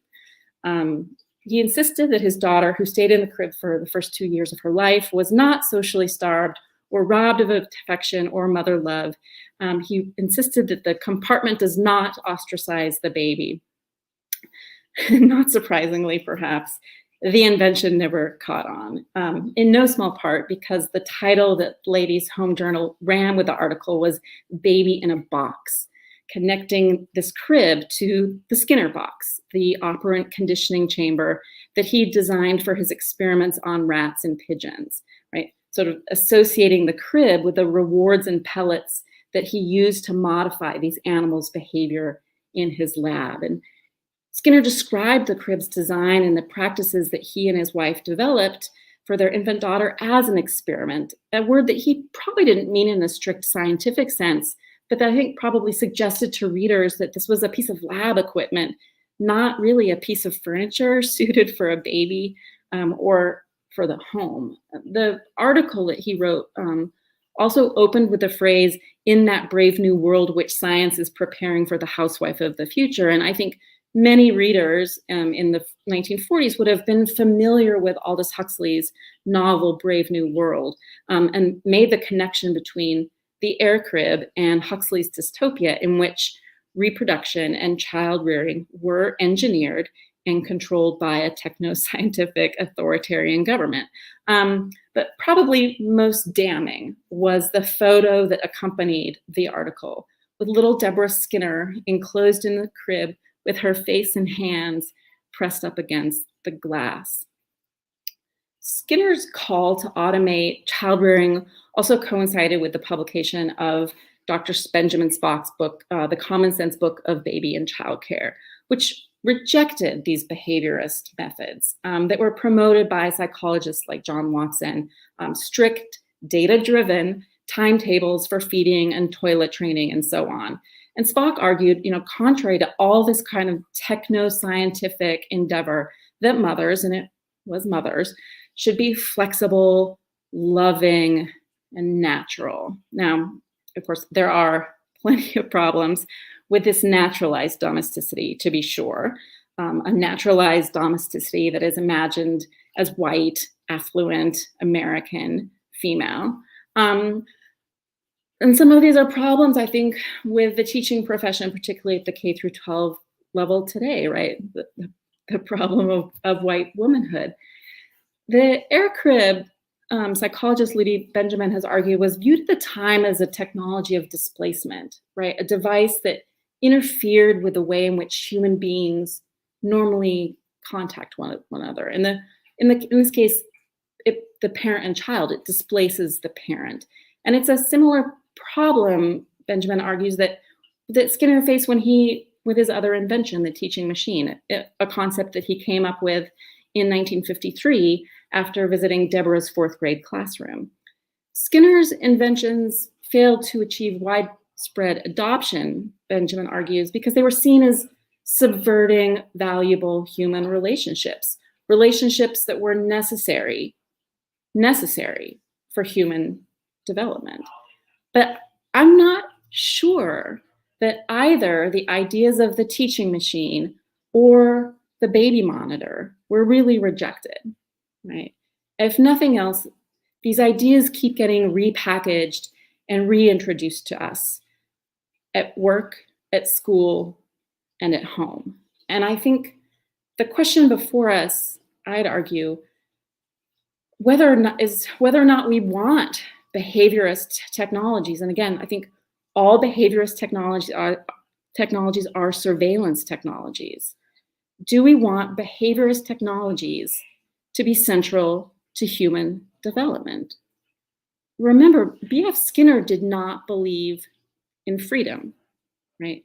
And if we do, then we have to reject not just the latest shiny gadgetry and anti-cheating bullshittery, but we have to reject really over a century of psychotechnologies and pedagogies of oppression. And that is a lot of work for us. But I think if we bite off just one tiny chunk that I hope we can all agree on today, it's to make sure that Proctorio is wildly unsuccessful in all its legal and business endeavors. Thank you. Thank you, Audrey. That was great. I had a bunch of people like texting me saying that your rage was nourishing them, which I love. Also love to be nourished on rage. I'm going to ask students to join in with their questions. Remember that if you self-identify with a little asterisk, I will put your question first. But I'll start with a question that came in on YouTube, which, I mean, I think it's more of a provocation than a direct question, but I think it's worth exploring. Certain ways of working will be considered productive. Who defines that? As a knowledge worker, I've worked while taking a walk, for example. Yeah, I think that actually this question is, I think, one of the ways in which the language and the imagination around labor have permeated all of our lives. And I think that we probably feel that so profoundly now when so many of us, not all of us, but so many of us, particularly knowledge workers, are working from home. Because there is no sort of time clock, right, that you punch in at 8 and then you get a break and then you're done for the day. Really, you're working all the time. You're working every day of the week, and capitalism loves that, right? They love us to be working while we're supposed to be. They love that our whole world now is constrained in this way, and that every moment, even moments when they should be ours, right, that we should reclaim as our time, not the time of the boss, is now infiltrated, I think, by these values. So a question that is recurring throughout each talk, I'm seeing it come up in the chat, and it's extremely prevalent in the Twitter hashtag, is this idea of how do we resist, whether from the perspective of a student who obviously lacks a certain amount of power within the dynamic, or from the instructor, perhaps contingent, who also feels unable to resist. I'm posing this question. Jesse, I posed it to Jesse as well, and the opening panel tackled it too, but I think it's something to keep coming back to, considering what we're here for today. How can we resist within the structures in which we work? I think that everyone, Jesse's comments in particular, I think were really great. I think that it's important to recognize that acts of resistance and refusal don't have to sort of come with capital letters. Like, there are everyday small acts of resistance that we take, acts of refusal that we take, that we might not even recognize as much. We all know this. We all know that when we're slower than usual, or when we drag our feet, I think that there are little steps that we can do to make the sort of the machinery of surveillance, make it more difficult for the machinery of surveillance to operate.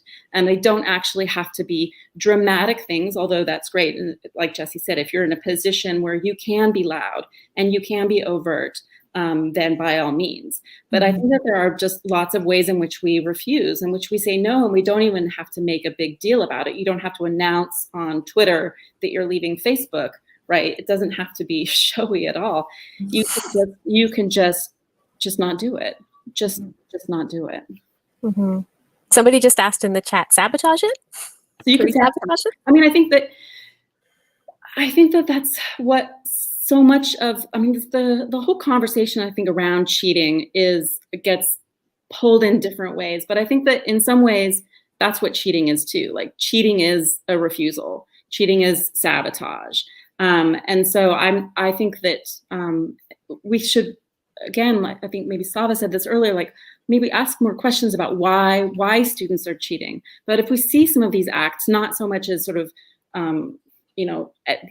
academic dishonesty, but really engaged in pushing back in what are exploitative practices, these are acts of refusal and resistance when students cheat. Steel Wagstaff has a question in the chat, John, if you could pull it up. Audrey was really taken by your framing question. Should behaviorist technologies be used in our approaches to human development? Curious to know more about what constitutes behaviorism. Is it a scientific, rational approach to older forms of social control, in-group, out-group, shunning, ostracism, or something different?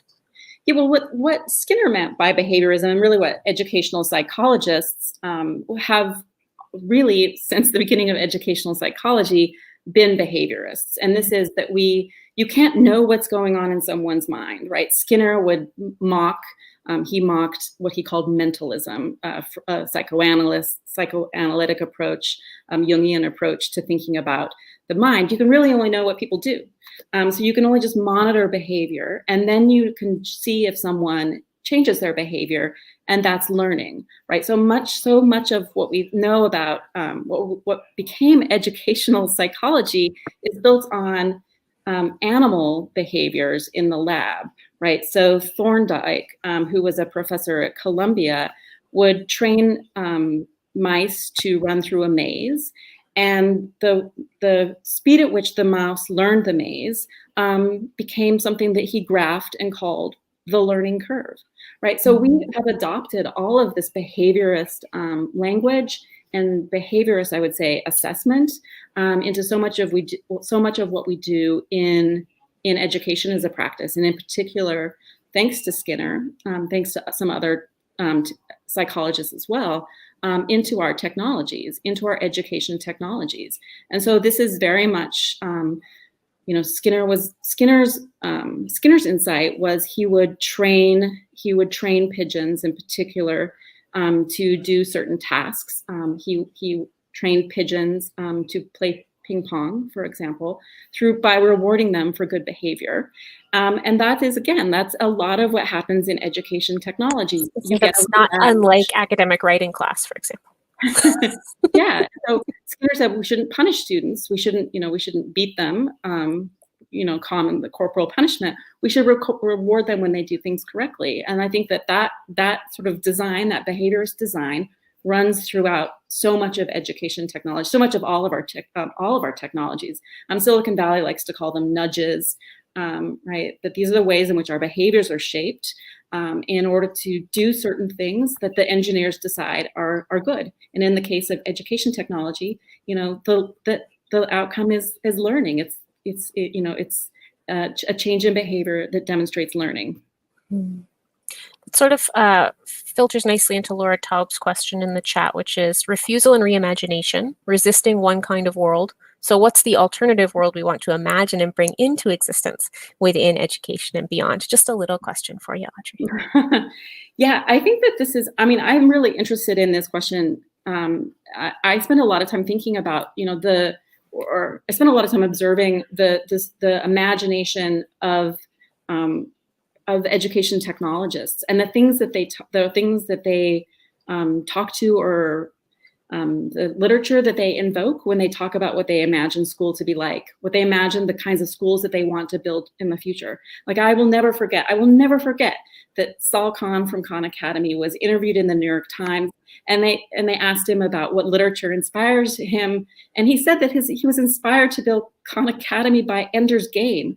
And I thought, my God, this is like imperialism, where you're drafting children without their knowledge or consent to fight a war against insects. That's your inspiration. Holy shit! So I think, I think that, there are people who are really active about building futures that are, I think, pretty horrifying. I do think that, to me, the kind of work that we do over the imagination, it doesn't have to necessarily, or maybe even shouldn't be utopian, but I do think that work of imagination is really important. But then listening to other people when they talk about what they think the future of teaching and learning should look like. Is it a future is it a future of robot teachers?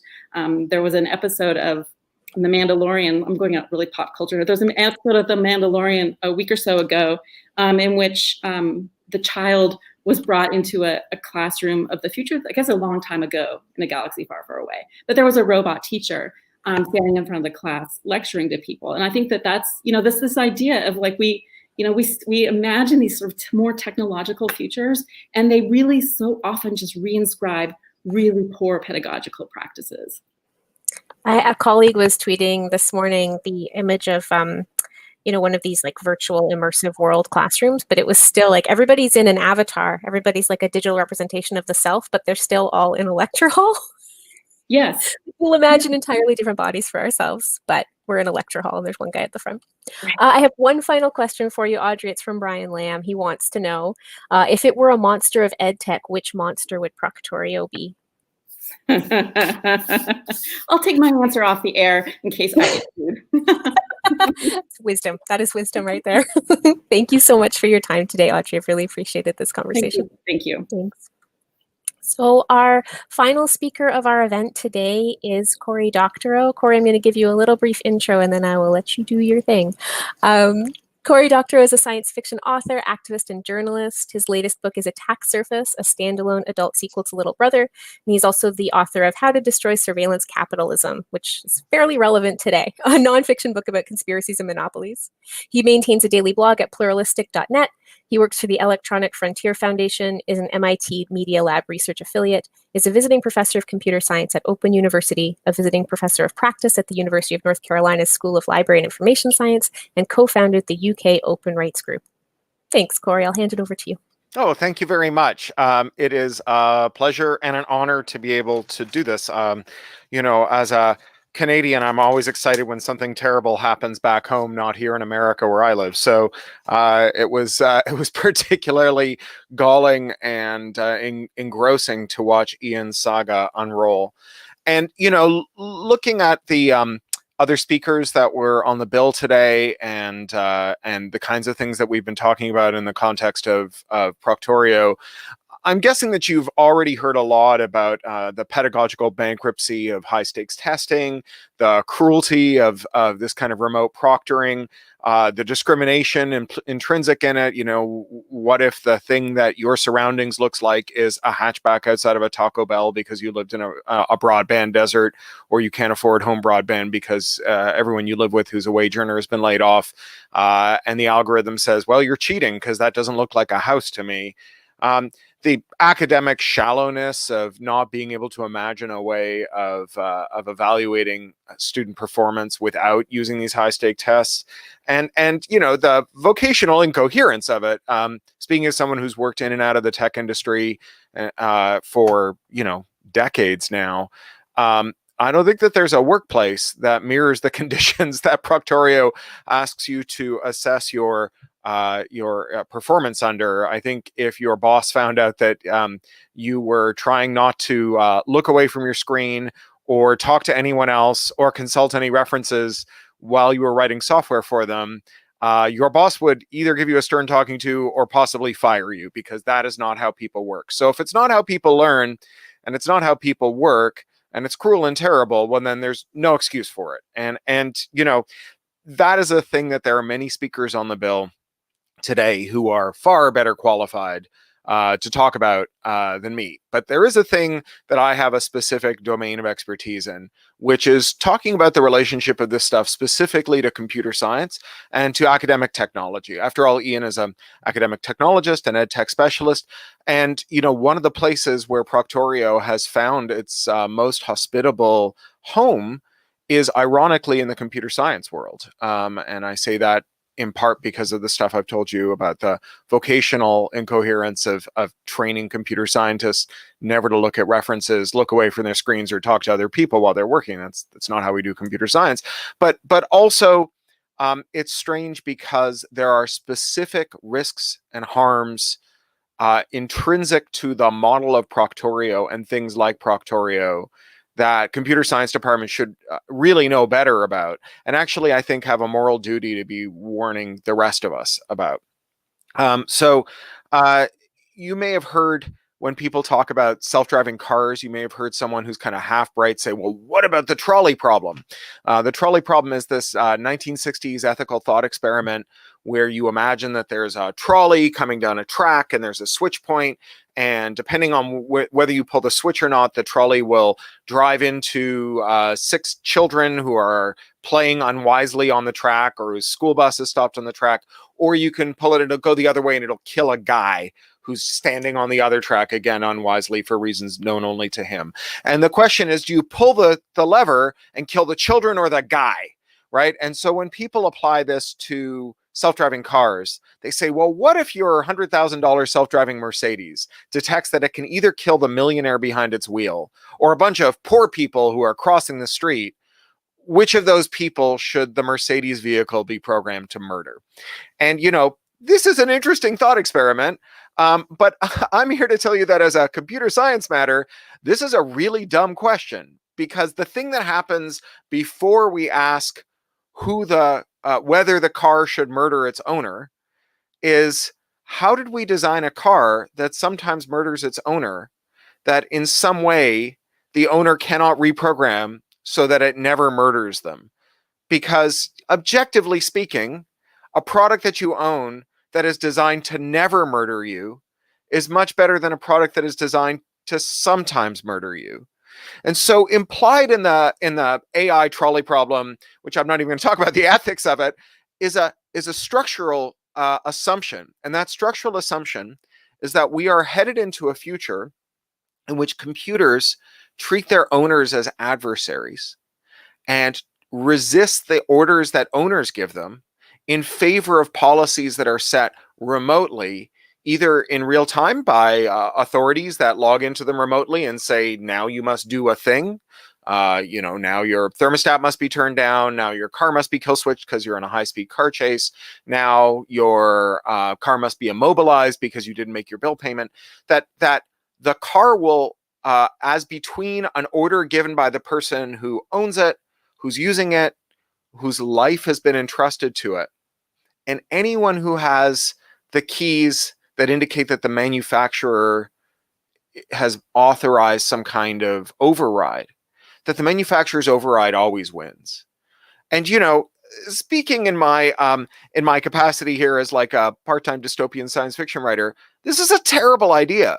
Like, we really do not want our computers to be designed by default so that if they get orders that run counter to our interest, potentially lethally, we can't change those orders. That is a structural issue that will come back and bite us in the ass in a million ways as time goes by, because one of the things that we know is that manufacturers are not pure of motive, right? We've seen, for example, HP tricking users into installing fake security updates that actually just allow the HP printer to distinguish official HP printer cartridges from third-party cartridges so they can reject the ink that you've bought.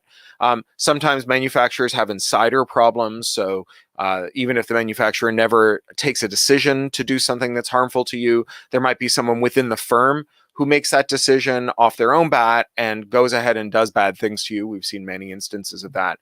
And also that manufacturers are liable to pressure from the state. When we have seen this play out in the real world, we saw it play out pretty recently with Apple, who famously make mobile devices that if you say to them, I would like to run this app even though Apple doesn't like it, they say, I can't let you do that, Dave.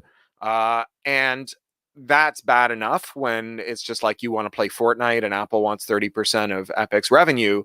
But when it's really bad is like if you're a Uyghur in China and Apple takes the orders of the Chinese state authorities to remove all working privacy tools from their app store so that the only privacy tools that exist have backdoors that the Chinese government can surveil. And the reason they're surveilling the traffic is in part to figure out whether or not to put you in a concentration camp where there's forced labor, punitive rape, unsanctioned medical experimentation, and a host of other horribles that are underway right now in Xinjiang province for all kinds of Turkic Muslim ethnic minorities, to say nothing of like the harvesting of organs from Falun Gong people and so on. So as soon as you design a device that can push around the person who relies on it, people are going to start trying to figure out how to push those people around. And this is a thing that computer science professors, computer science academics, computer science professionals, technologists who work in academic settings, we should be alive to this, because part of our job as academic computer scientists is to inculcate a generation of forthcoming computer scientists with good understandings of how their technological choices will play out, how their design decisions will play out, what they face in the future if they give in to the temptation to build a device that won't allow its owner or user to override remote policy. Now, one thing I want you to understand that's a subtlety that I think computer scientists understand, but that people outside of the computer science world tend to elide is that when we say that a phone can't run a certain app, or that your laptop, when it's running Proctorio's software, can't run another app without Proctorio knowing about it, what we mean is that the device won't do it, right? The device is capable of doing it. The universal computer design that Alan Turing and John von Neumann came up with in the post-war era, the design that we still use for all our devices, it says formally that any computer can run any program that can be expressed in symbolic logic. I mean, maybe very slowly, right? There are very old computers that if you tried to run Photoshop on them would take beyond the heat death of the universe before they finished loading the load screen, but they could, given enough time, run any program. That is intrinsic to the nature of computer science. So when we say that we have a device that can't run a certain program or can't do a certain thing, what we mean is that it won't. What we mean is that it has been designed to hide some supervisor process from the user such that the user cannot detect it or terminate it, right? That there isn't like an icon on the desktop that says, I'm the spyware, and you can just drag it into the trash and it goes away. Instead, the operating system and the stuff below the operating system, all the way down to things like the bootloader, they're all designed to obfuscate their action from the user so that processes that run in this super privileged mode don't get enumerated when you ask the computer, hey, what programs are you running? And the files associated with those processes, the programs, when you list the directory, they're hidden from the user. Because again, nobody asked for this stuff, right? Nobody woke up this morning and said, I wish I had a printer except that it wouldn't let me run ink of my choosing. So if there is a computer that is designed to do things that are adverse to its owner, the only way that that can succeed is to hide stuff from the owner. And here's where it gets kind of technical. And I'm sorry, I'm trying not to make this too technical, but here's where it gets a little technical. Hiding secrets in computers that you give to your adversaries has a technical definition in security. And that technical phrase, the word that we use to describe it, is wishful thinking. Because anything that you hide in a device that you then give to anyone who's got whatever, $18 to get a Netflix subscription, or a trial copy of Proctorio, or a car engine part that's got some kind of digital lock in it to stop you from replacing it with a generic spare. If you can just go out and get that device, then anyone can, and that anyone includes like bored grad students with, their own electron tunneling microscope in the lab, a bunch of undergrads hanging around like a bad smell looking for extra credit work and nothing to do this weekend, right? There are people who just like routinely decompile this stuff, take the tops off of chips and examine them with microscopes, do all the things that you can imagine. And it's brittle, right? Because the secret that is in the computer that stops the owner from making the computer do what they want instead of doing what the manufacturer or whoever can lean on the manufacturer wants. That secret, once it's out, is out, right? Once it's on the internet, it's like gone forever, right? It's particularly when this stuff is hidden in hardware, you can't just update it. Apple's security chip for 8 generations, 8 years worth of phones has been compromised. And there's no way to fix that. In fact, those chips, because they're security chips, are designed so that you can't even take them off the board and put another security chip in. Like the whole thing is designed so it just sort of falls apart if you even try to do that. So you would need a really full-on lab just to fix one phone so that Apple's security chip, which both enforces security for users but also security against users, so that chip could be replaced with a newer model that didn't share this defect. And so it is not enough to design a computer that hides what it does from its user. If you are committed to a model of computing that says that computers give orders to their owners instead of the other way around, then you have to have a legal backstop for whatever it is you're doing. You need a law that criminalizes looking too hard at a computer and finding out and reporting on what you find there. And for that, we can thank British Columbia. We can thank not UBC, but British Columbia politicians. In 2011, James Moore, who was then the MP for Coquitlam, along with Tony Clement, who's now been disgraced and drummed out of Parliament, they introduced Canada's equivalent to a US law called the Digital Millennium Copyright Act that contains what's called an anti-circumvention clause. And the anti-circumvention clause says that if you override any kind of access control in a device, that you commit a crime. And it's like a jailable offense.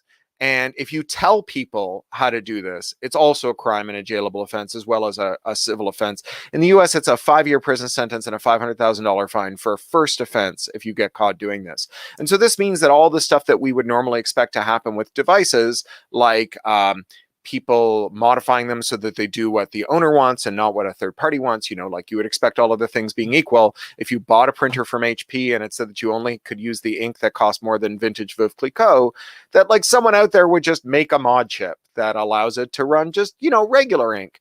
And so this criminalizes this and also creates these vast civil penalties for it. And that's why we don't see these in the market, but it's also why we don't see in-depth security audits of these products and these tools, because revealing defects that adversaries could exploit, because remember, these are programs that are designed not to be visible, legible, or interruptible by the user. So if you've got Proctorio operating your webcam in a way that allows that you can't interfere with, then anyone who can impersonate Proctorio or its officers to your system can do that too. And all of the security that goes in with Proctorio that tries to detect and interdict your efforts to make your computer do your bidding and not Proctorio's bidding is replaced, or it can be suborned to defend your attacker, to defend a stalker, an identity thief, a state surveillance operative, anyone else who can kind of step into Proctorio's shoes as far as your computer is concerned. And so we see this all over the place now. There was a kind of watershed in 2005 when Sony BMG is one of the big 3 record labels now. I think there were 5 back then, but it's 3 now. Was caught selling about 6 million audio CDs that had been infected with software that poisoned your Windows computer. So the first time you put the audio CD in your computer, it would rewrite your operating system so that certain programs could no longer be seen by that computer. If the program started with the $SYS $, then any program that was running that had that prepended to it wouldn't show up in the process monitor. Any file that was prepended with that wouldn't show up in the file directory. And they wrote this because they then wanted to run another program that would just interrupt your CD burning and ripping stuff. It was just this like sort of penny ante grift. But what this had the effect of was turning every computer that it infected into a computer that if it got malware, if it got malicious software that started with $SYS $, then by design, you couldn't know that the malware was there. You couldn't see it in your file listings. You couldn't stop it from running. So immediately virus writers started to prepend their viruses with this string to kind of take advantage of this hole in your computer's immune system that had been blown in it by this giant media and technology company. And hundreds of thousands of military and government networks around the world were eventually infected with this rootkit. And so that was kind of the starting gun on the standard for recklessness and for making the safety and security needs of computer users subordinate to the desires of the shareholders of the companies that made their devices. And since then, we've seen an absolute metastasis of this model, where we see these kinds of access controls, this model of controlling users in devices as diverse as insulin pumps, cars, printers, phones, browsers, and of course, browsers are the user interface for everything else, from medical implants to power plants to pacemakers. And that's why Ian's work is so important. That's the thing that's at stake here. Because the duty of academic computer scientists and educational technologists is to warn us about stuff like this. This is an industry, Proctorio is kind of the tip of the spear of industry using legal threats to silence academics who point out the dangers of their commercial products, who engage in the normal business of academia, which is to investigate both the built and natural environment around us and report truthfully on how it functions, and critically, so that we can make our own assessments about what we want to do. So that can feed into policy questions. And to see the tech industry doing this is to see a playbook being followed. Sorry, I just leaned on my own pocket, pressed my car key, and set off my car alarm. It's off. Thank you. Speaking of technology gone mad. So, we've seen this before from other kinds of firms. You may, if you're a Canadian, remember in the late 90s that Apotex, the giant Canadian pharmaceutical company, went after a researcher at Sick Kids Hospital in Toronto who's doing a trial for Apotex on a drug called deferriprone. And she found that her name was Nancy Olivieri, and she found that her patients were getting gravely ill and she feared that they might die. And she halted the trial. But Apotex went to her and said, if you tell your clinical subjects that their health is at risk, we will sue you for violating your non-disclosure. Right? So we can immediately see why this is unethical. But it is in form the same thing Ian is doing when he warns educators and students about the risks that they face from Proctorio and its products. So at a time when computer science departments like Wilfrid Laurier's are doubling down on this nonsense, Ian really stands apart. This is an academic who, rather than going with the flow, is risking everything, risking penury, risking years as what amounts to being a professional litigant, which is what can arise if you stick to your guns on stuff like this. And if the firm that you have embarrassed is belligerent enough, and certainly Proctorio has nearly unlimited access to the capital markets if they want to drag this out, depending on how the slap stuff goes. And this is why this issue matters to me, and this is why Ian's plight matters to me, because it is a rare computer scientist, a shamefully rare computer scientist, who will speak out on these things. And it's an even rarer one who, when threatened, will stick to his guns and say that the truth is more important than your shareholders' acid indigestion. And so we are going to tell the truth because that is our job. And so that's what I wanted to say to you. It's not about the pedagogy, but about the technology and its bankruptcy and the duty of technological academics of all kinds to inform other academics who are structuring their own learning about the risks of using these products and why, irrespective of all other questions, this is not the model we should be embracing. Thank you. Thanks so much, Corey. Thanks for being here and for bringing that perspective to our conversation today. We've been starting with student questions, so I'm going to start there. And it's actually a question that I've seen echoed a few times. This one came through on Twitter from Sinead Doyle. She asks, are educational technologies for surveillance viruses? Can you ever truly remove them from your computer? So as a student who is perhaps being forced to use this technology, what are the long-term ramifications? And would you classify them as viruses? So they're not viruses. I mean, there are a couple of ways in which they're not viruses, right? So the most obvious one is that they don't self-spread, right? They have a different vector, and that vector is educator, morally depraved educators. Yeah, right. So, I mean, in that sense, like there's lots of instances in which you see bad things happen with technology that isn't untouched by human hands, and we don't like it, even though it's not fully automated. What I would say is that it shares the formal characteristics of a virus. Right? Nobody wants a virus. For a virus to run, it has to hide its operations from you. The virus is adverse to the owner of the system and the user of the system. And so, although it's not a virus, it has all the things that makes us not like viruses, that makes us want to remove viruses. And I'll say that antivirus companies actually struggle with this question very thoroughly. So when the news about the Sony rootkit came to light in 2005, a bunch of security companies said, we actually picked that up on our normal malicious software scanning months ago, but our general counsel said we can't talk about it because although this is formally indistinguishable from a virus, it is undesirable software from the perspective of the user that is installed covertly without the user's consent and that hides itself from the user. It is there to shore up the interests of a multinational corporation. And so under Section 1201 of the Digital Millennium Copyright Act, under the then pending Canadian Copyright Act, under Article 6 of the European Copyright Directive, it is a potential felony for us to tell you that your computer is being infected by this. So in that sense, it is very much like a virus. I've got a question that is perhaps a little bit more open-ended, also came through on Twitter. I think it's more an expression of horror, but I'd like to share it nonetheless. So Rissa on Twitter shares, my horror-filled thoughts. We've seriously entrusted the ethics of education to companies who are undermining the trust we build with our students. Seriously, why? Why are we allowing this to happen? I wonder if you have any thoughts on the Yeah. sort of weaponization of these tools in education. So I have can I swear on this stream? You know what? Some people have, some people haven't. I feel like we're getting to late night in the UK. One swear word. Sure, go. I have a thing I call the shitty technology adoption curve. Yeah.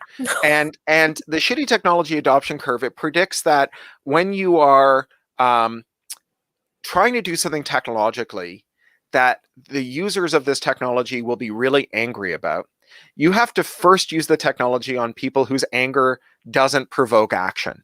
You have to find people who have no privilege, who have no lookout, whose complaints fall on deaf ears. And so we start with our worst technology. We inflict it on like prisoners, mental patients, asylum seekers, young children, and then, it's like blue collar workers, parolees, older children in elementary schools, and then it kind of works its way up. And you can see this at play. Like 20 years ago, if you were eating your dinner and there was like a CCTV up in the corner watching you eat, it was because you were in a supermax prison. And now it's because, you bought an Apple or Google or Amazon home camera system, right? So, like if I'm like science fiction writers can't predict the future. Anyone who claims they can predict the future is full of it. Fortune tellers are all con artists or deluded or both. But if you want to like at least get a kind of leading indicator of your technological future, look at what people with less privilege right now are being subjected to against their will. That's your future, right? Because that's kind of the trajectory that this stuff goes in. It's not like foreordained, but the body in motion tends to stay in motion unless it encounters some friction. And so in the absence of some friction, eventually the trajectory of this thing is going to reach you and then go past you and steamroller over people even fancier than you. This is Trump going, wait a second, they wiretapped my devices while I was running for president. I thought that was only supposed to happen to people I didn't like, So, that's the shitty technology adoption curve. And for many years, we have been trialing invasive ed tech on much younger kids, starting with elementary school students and then working up to secondary students. The most aggressive version of this was censorware. It's supposed to stop you looking at pornography and other undesirable materials on school networks. And the thing about censorware is it's generally like the market for censorware is only secondarily educational. The primary market is usually oppressive governments. And so when we look at the companies that provide this, their major customers are like the King of Bahrain, right? Or the Syrian ruling elite, right? And what they do is they take this tool, and this is more shitty technology adoption curve. These war criminals take this tool that they rub the rough edges off of by subjecting, people living under totalitarian regimes to them. And then they make students use them, make younger students use them. And I think what we're seeing is the kind of invasive tech that we used to apply to minors because they were minors, where we just said, oh, well, they're a kid, they don't have human rights. Their human rights take a backstop to our need to protect them, even if that protection comes in the form of like these dingo babysitters, right? These war criminals who we give the entire click stream and message history and email and everything in order to keep them safe, even though like in theory, someone who's like cozying up to the Bashar al-Assad is someone you need to be kept safe from, not someone who will keep you safe. And now, it's just moved up the privilege gradient, right? And we see like it had some intermediate stops.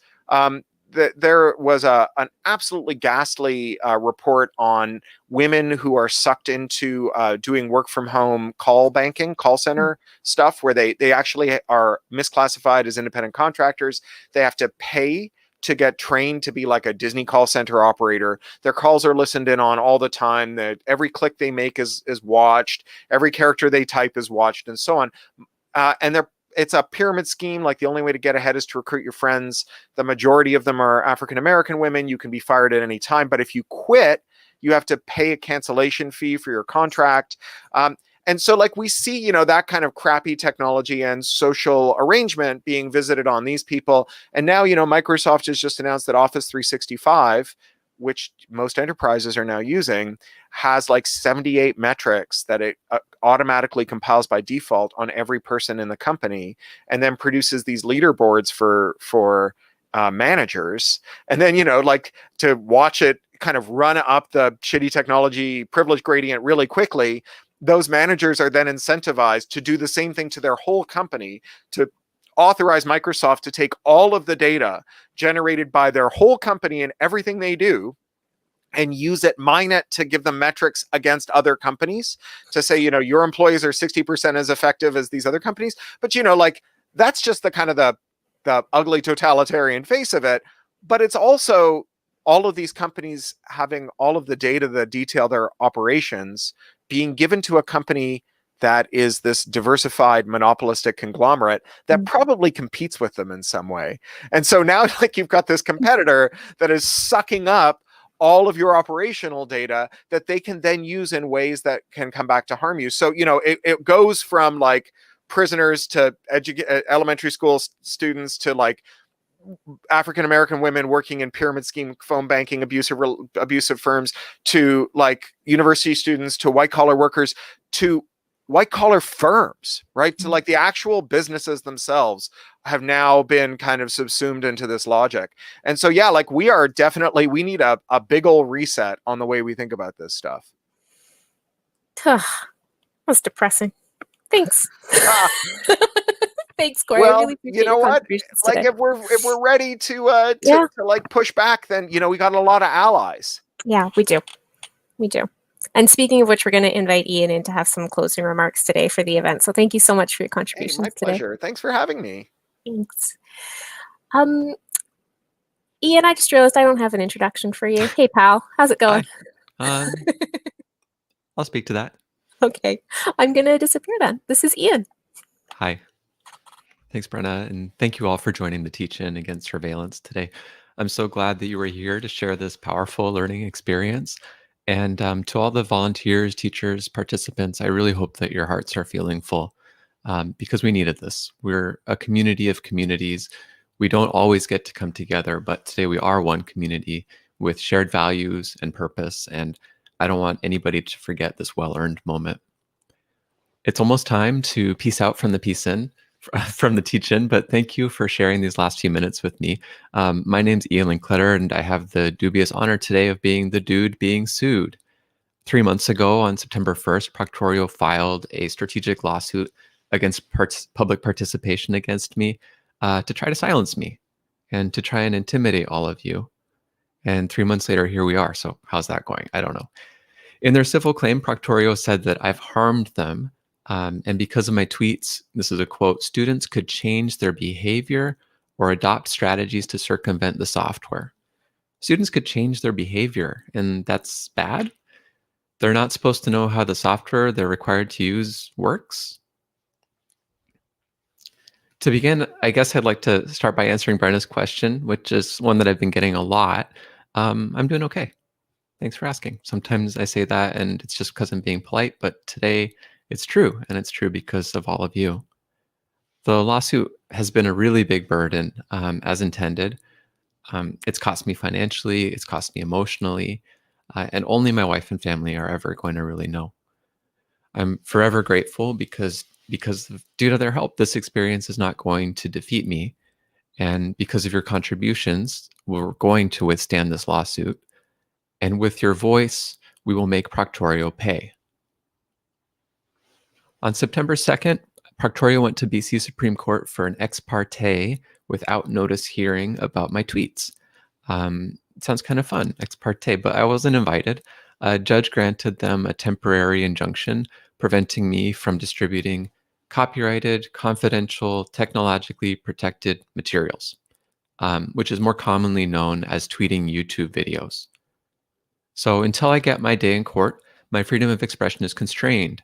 I can't afford to take chances, and until my case is heard, I'm watching every word. So out of an abundance of caution, I'm not able to share with you today the specifics of why I think their surveillance software is harmful or discriminatory or biased. And that's why I'm really happy to speak last, because you know so much now. So let's make Proctorio pay together. The first step in making them pay is to say their name. When you're talking or writing about Proctorio, say Proctorio. It works for any unethical company. That's just kind of on my mind lately. Say their name and don't let anybody ever forget what it means. This simple practice makes it safer for everyone to participate in the conversation. It helps people find us. Companies can afford lawsuits, but they cannot afford to lose market share. And call surveillance by its name too. I was happy to hear that today. If technology is surveillance technology, say so. If the technology serves no pedagogical purpose, don't call it edtech, because it's not. Resisting surveillance happens one conversation at a time, and it only takes one person to hold the line or stop the curve. Be that person. And so I'm going to take a deep breath now, because I've told you to do something that's not easy. So here goes. Proctorio is academic surveillance software. It's easier the second time you do it. Proctorio is academic surveillance software. It's not ed tech. And they may say that you're being dishonest. This is from the lawsuit. The defendant falsely asserts that the software is an academic surveillance software product. The software does not engage in academic surveillance, which implies undisclosed spying. Rather, the software provides an automated alternative to live and visible examination proctoring, so on. This is greed-splaining, and you can ignore it. Proctorio, they're not scholars like us. This isn't their conversation, so flex your freedom. Proctorio doesn't like being called surveillance because it's a much harder sell than learning integrity platform or proctoring solution or whatever else. Use the correct language and you can change the way that it's funded, who has to support it, how it's perceived, and most importantly, how it's regulated. We can stop the curve and hold the line against surveillance by speaking freely, truthfully, and without fear. You only need to look over your shoulder or keep your voice down if nobody has your back. And we have you covered. So one more time, Proctorio is academic surveillance software. I'll sleep soundly tonight. Listening to students is a deliberate practice that will help you design learning experience centered around trust. And we've talked a lot about that today. Many of us are in roles that don't necessarily interact directly with students. Personally, my role works mostly with faculty, but student voices are all around us, especially now that we're all online. So just seek them out and you'll know really early if something is wrong. And share those voices with people that might not know. Proctorio says that they're going to surveil over 20 million exams this year. And that's horrifying to me too. Thank you, Jesse, for saying that earlier. Because when they brag about growth, I think about harm. Student outcry against surveillance is everywhere, and it should drive all of our advocacy. So go to change.org and search for Proctorio or ProctorU or ExamSoft, whatever it is. Read the petitions and read the carefully researched concerns of students. And if you're on Twitter, you can follow an account called Procterio, which retweets student voices every day. Every day, there's more harm. So we have to listen to students, we have to believe them, and we have to protect them. Before I say farewell, and we only have a minute left here, I want to provide a bit of perspective about the lawsuit and the figures involved. So today we've raised over $7,000, which is amazing. A lot of people have given so much today to make today a success, and I'm never going to forget it. So what this means, 7,000, is that my GoFundMe is almost at 50,000, which with my own contributions means that we're about to exceed $100,000. But I don't know how much this is going to cost. Proctorio has already stated their desire to take this case as far as it'll go. On Thursday, we received a notice of constitutional question, which initiates a jurisdictional test of BC's anti-SLAPP legislation and the Federal Copyright Act. So Joe Arve and John Truman of Arve Finley, my lawyers, have my complete confidence, no matter how far this goes. And you can read our filings online at defense.linkletter.org. But here's the thing. $100,000 is just not that much to Proctorio. A legal victory for me doesn't make this a bad business decision for them. What we need to do is make them pay by saying their name. If you're a student, talk to your profs. Tell them how exam surveillance makes you feel and ask if you can opt out. One opt-out opens the door for everyone else. And that opt-out may have your professor talk to their learning support team and ask about alternative assessments. They may have a eureka moment and decide that high-stakes exams just aren't the way to go. One opt-out, one course, one professor, one contract, one relationship, one conversation at a time, we can cost Proctorio so much more than this lawsuit. And hundreds of contracts are coming up for renewal in the next several months. So this is our moment to work together against surveillance. Normal is up to us, and we've got this. Thank you all so much. Thank you. Thank you, Ian. It's a perfect way to close out the day. Thank you so much to the folks who contributed time and energy today. Ian's costs will be ongoing even after this event finishes, as he's just very eloquently explained. So there's a link on the againstsurveillance.net site where you can link to Ian's GoFundMe in order to donate if you haven't yet, or if you wish to contribute again as this progresses. And the event will be archived in that space. So you'll be able to send people back to this space to check out the video if they have questions, or if they want to understand more about any of these issues. I hope you'll make use of it as a teaching and learning tool for those who are in a teaching position, and I hope you'll share it with folks in decision-making power. That's it for us. We are now officially over time. Thank you all for being here and for the wonderful live chat and the tremendous discussion on Twitter. I know we will continue it, and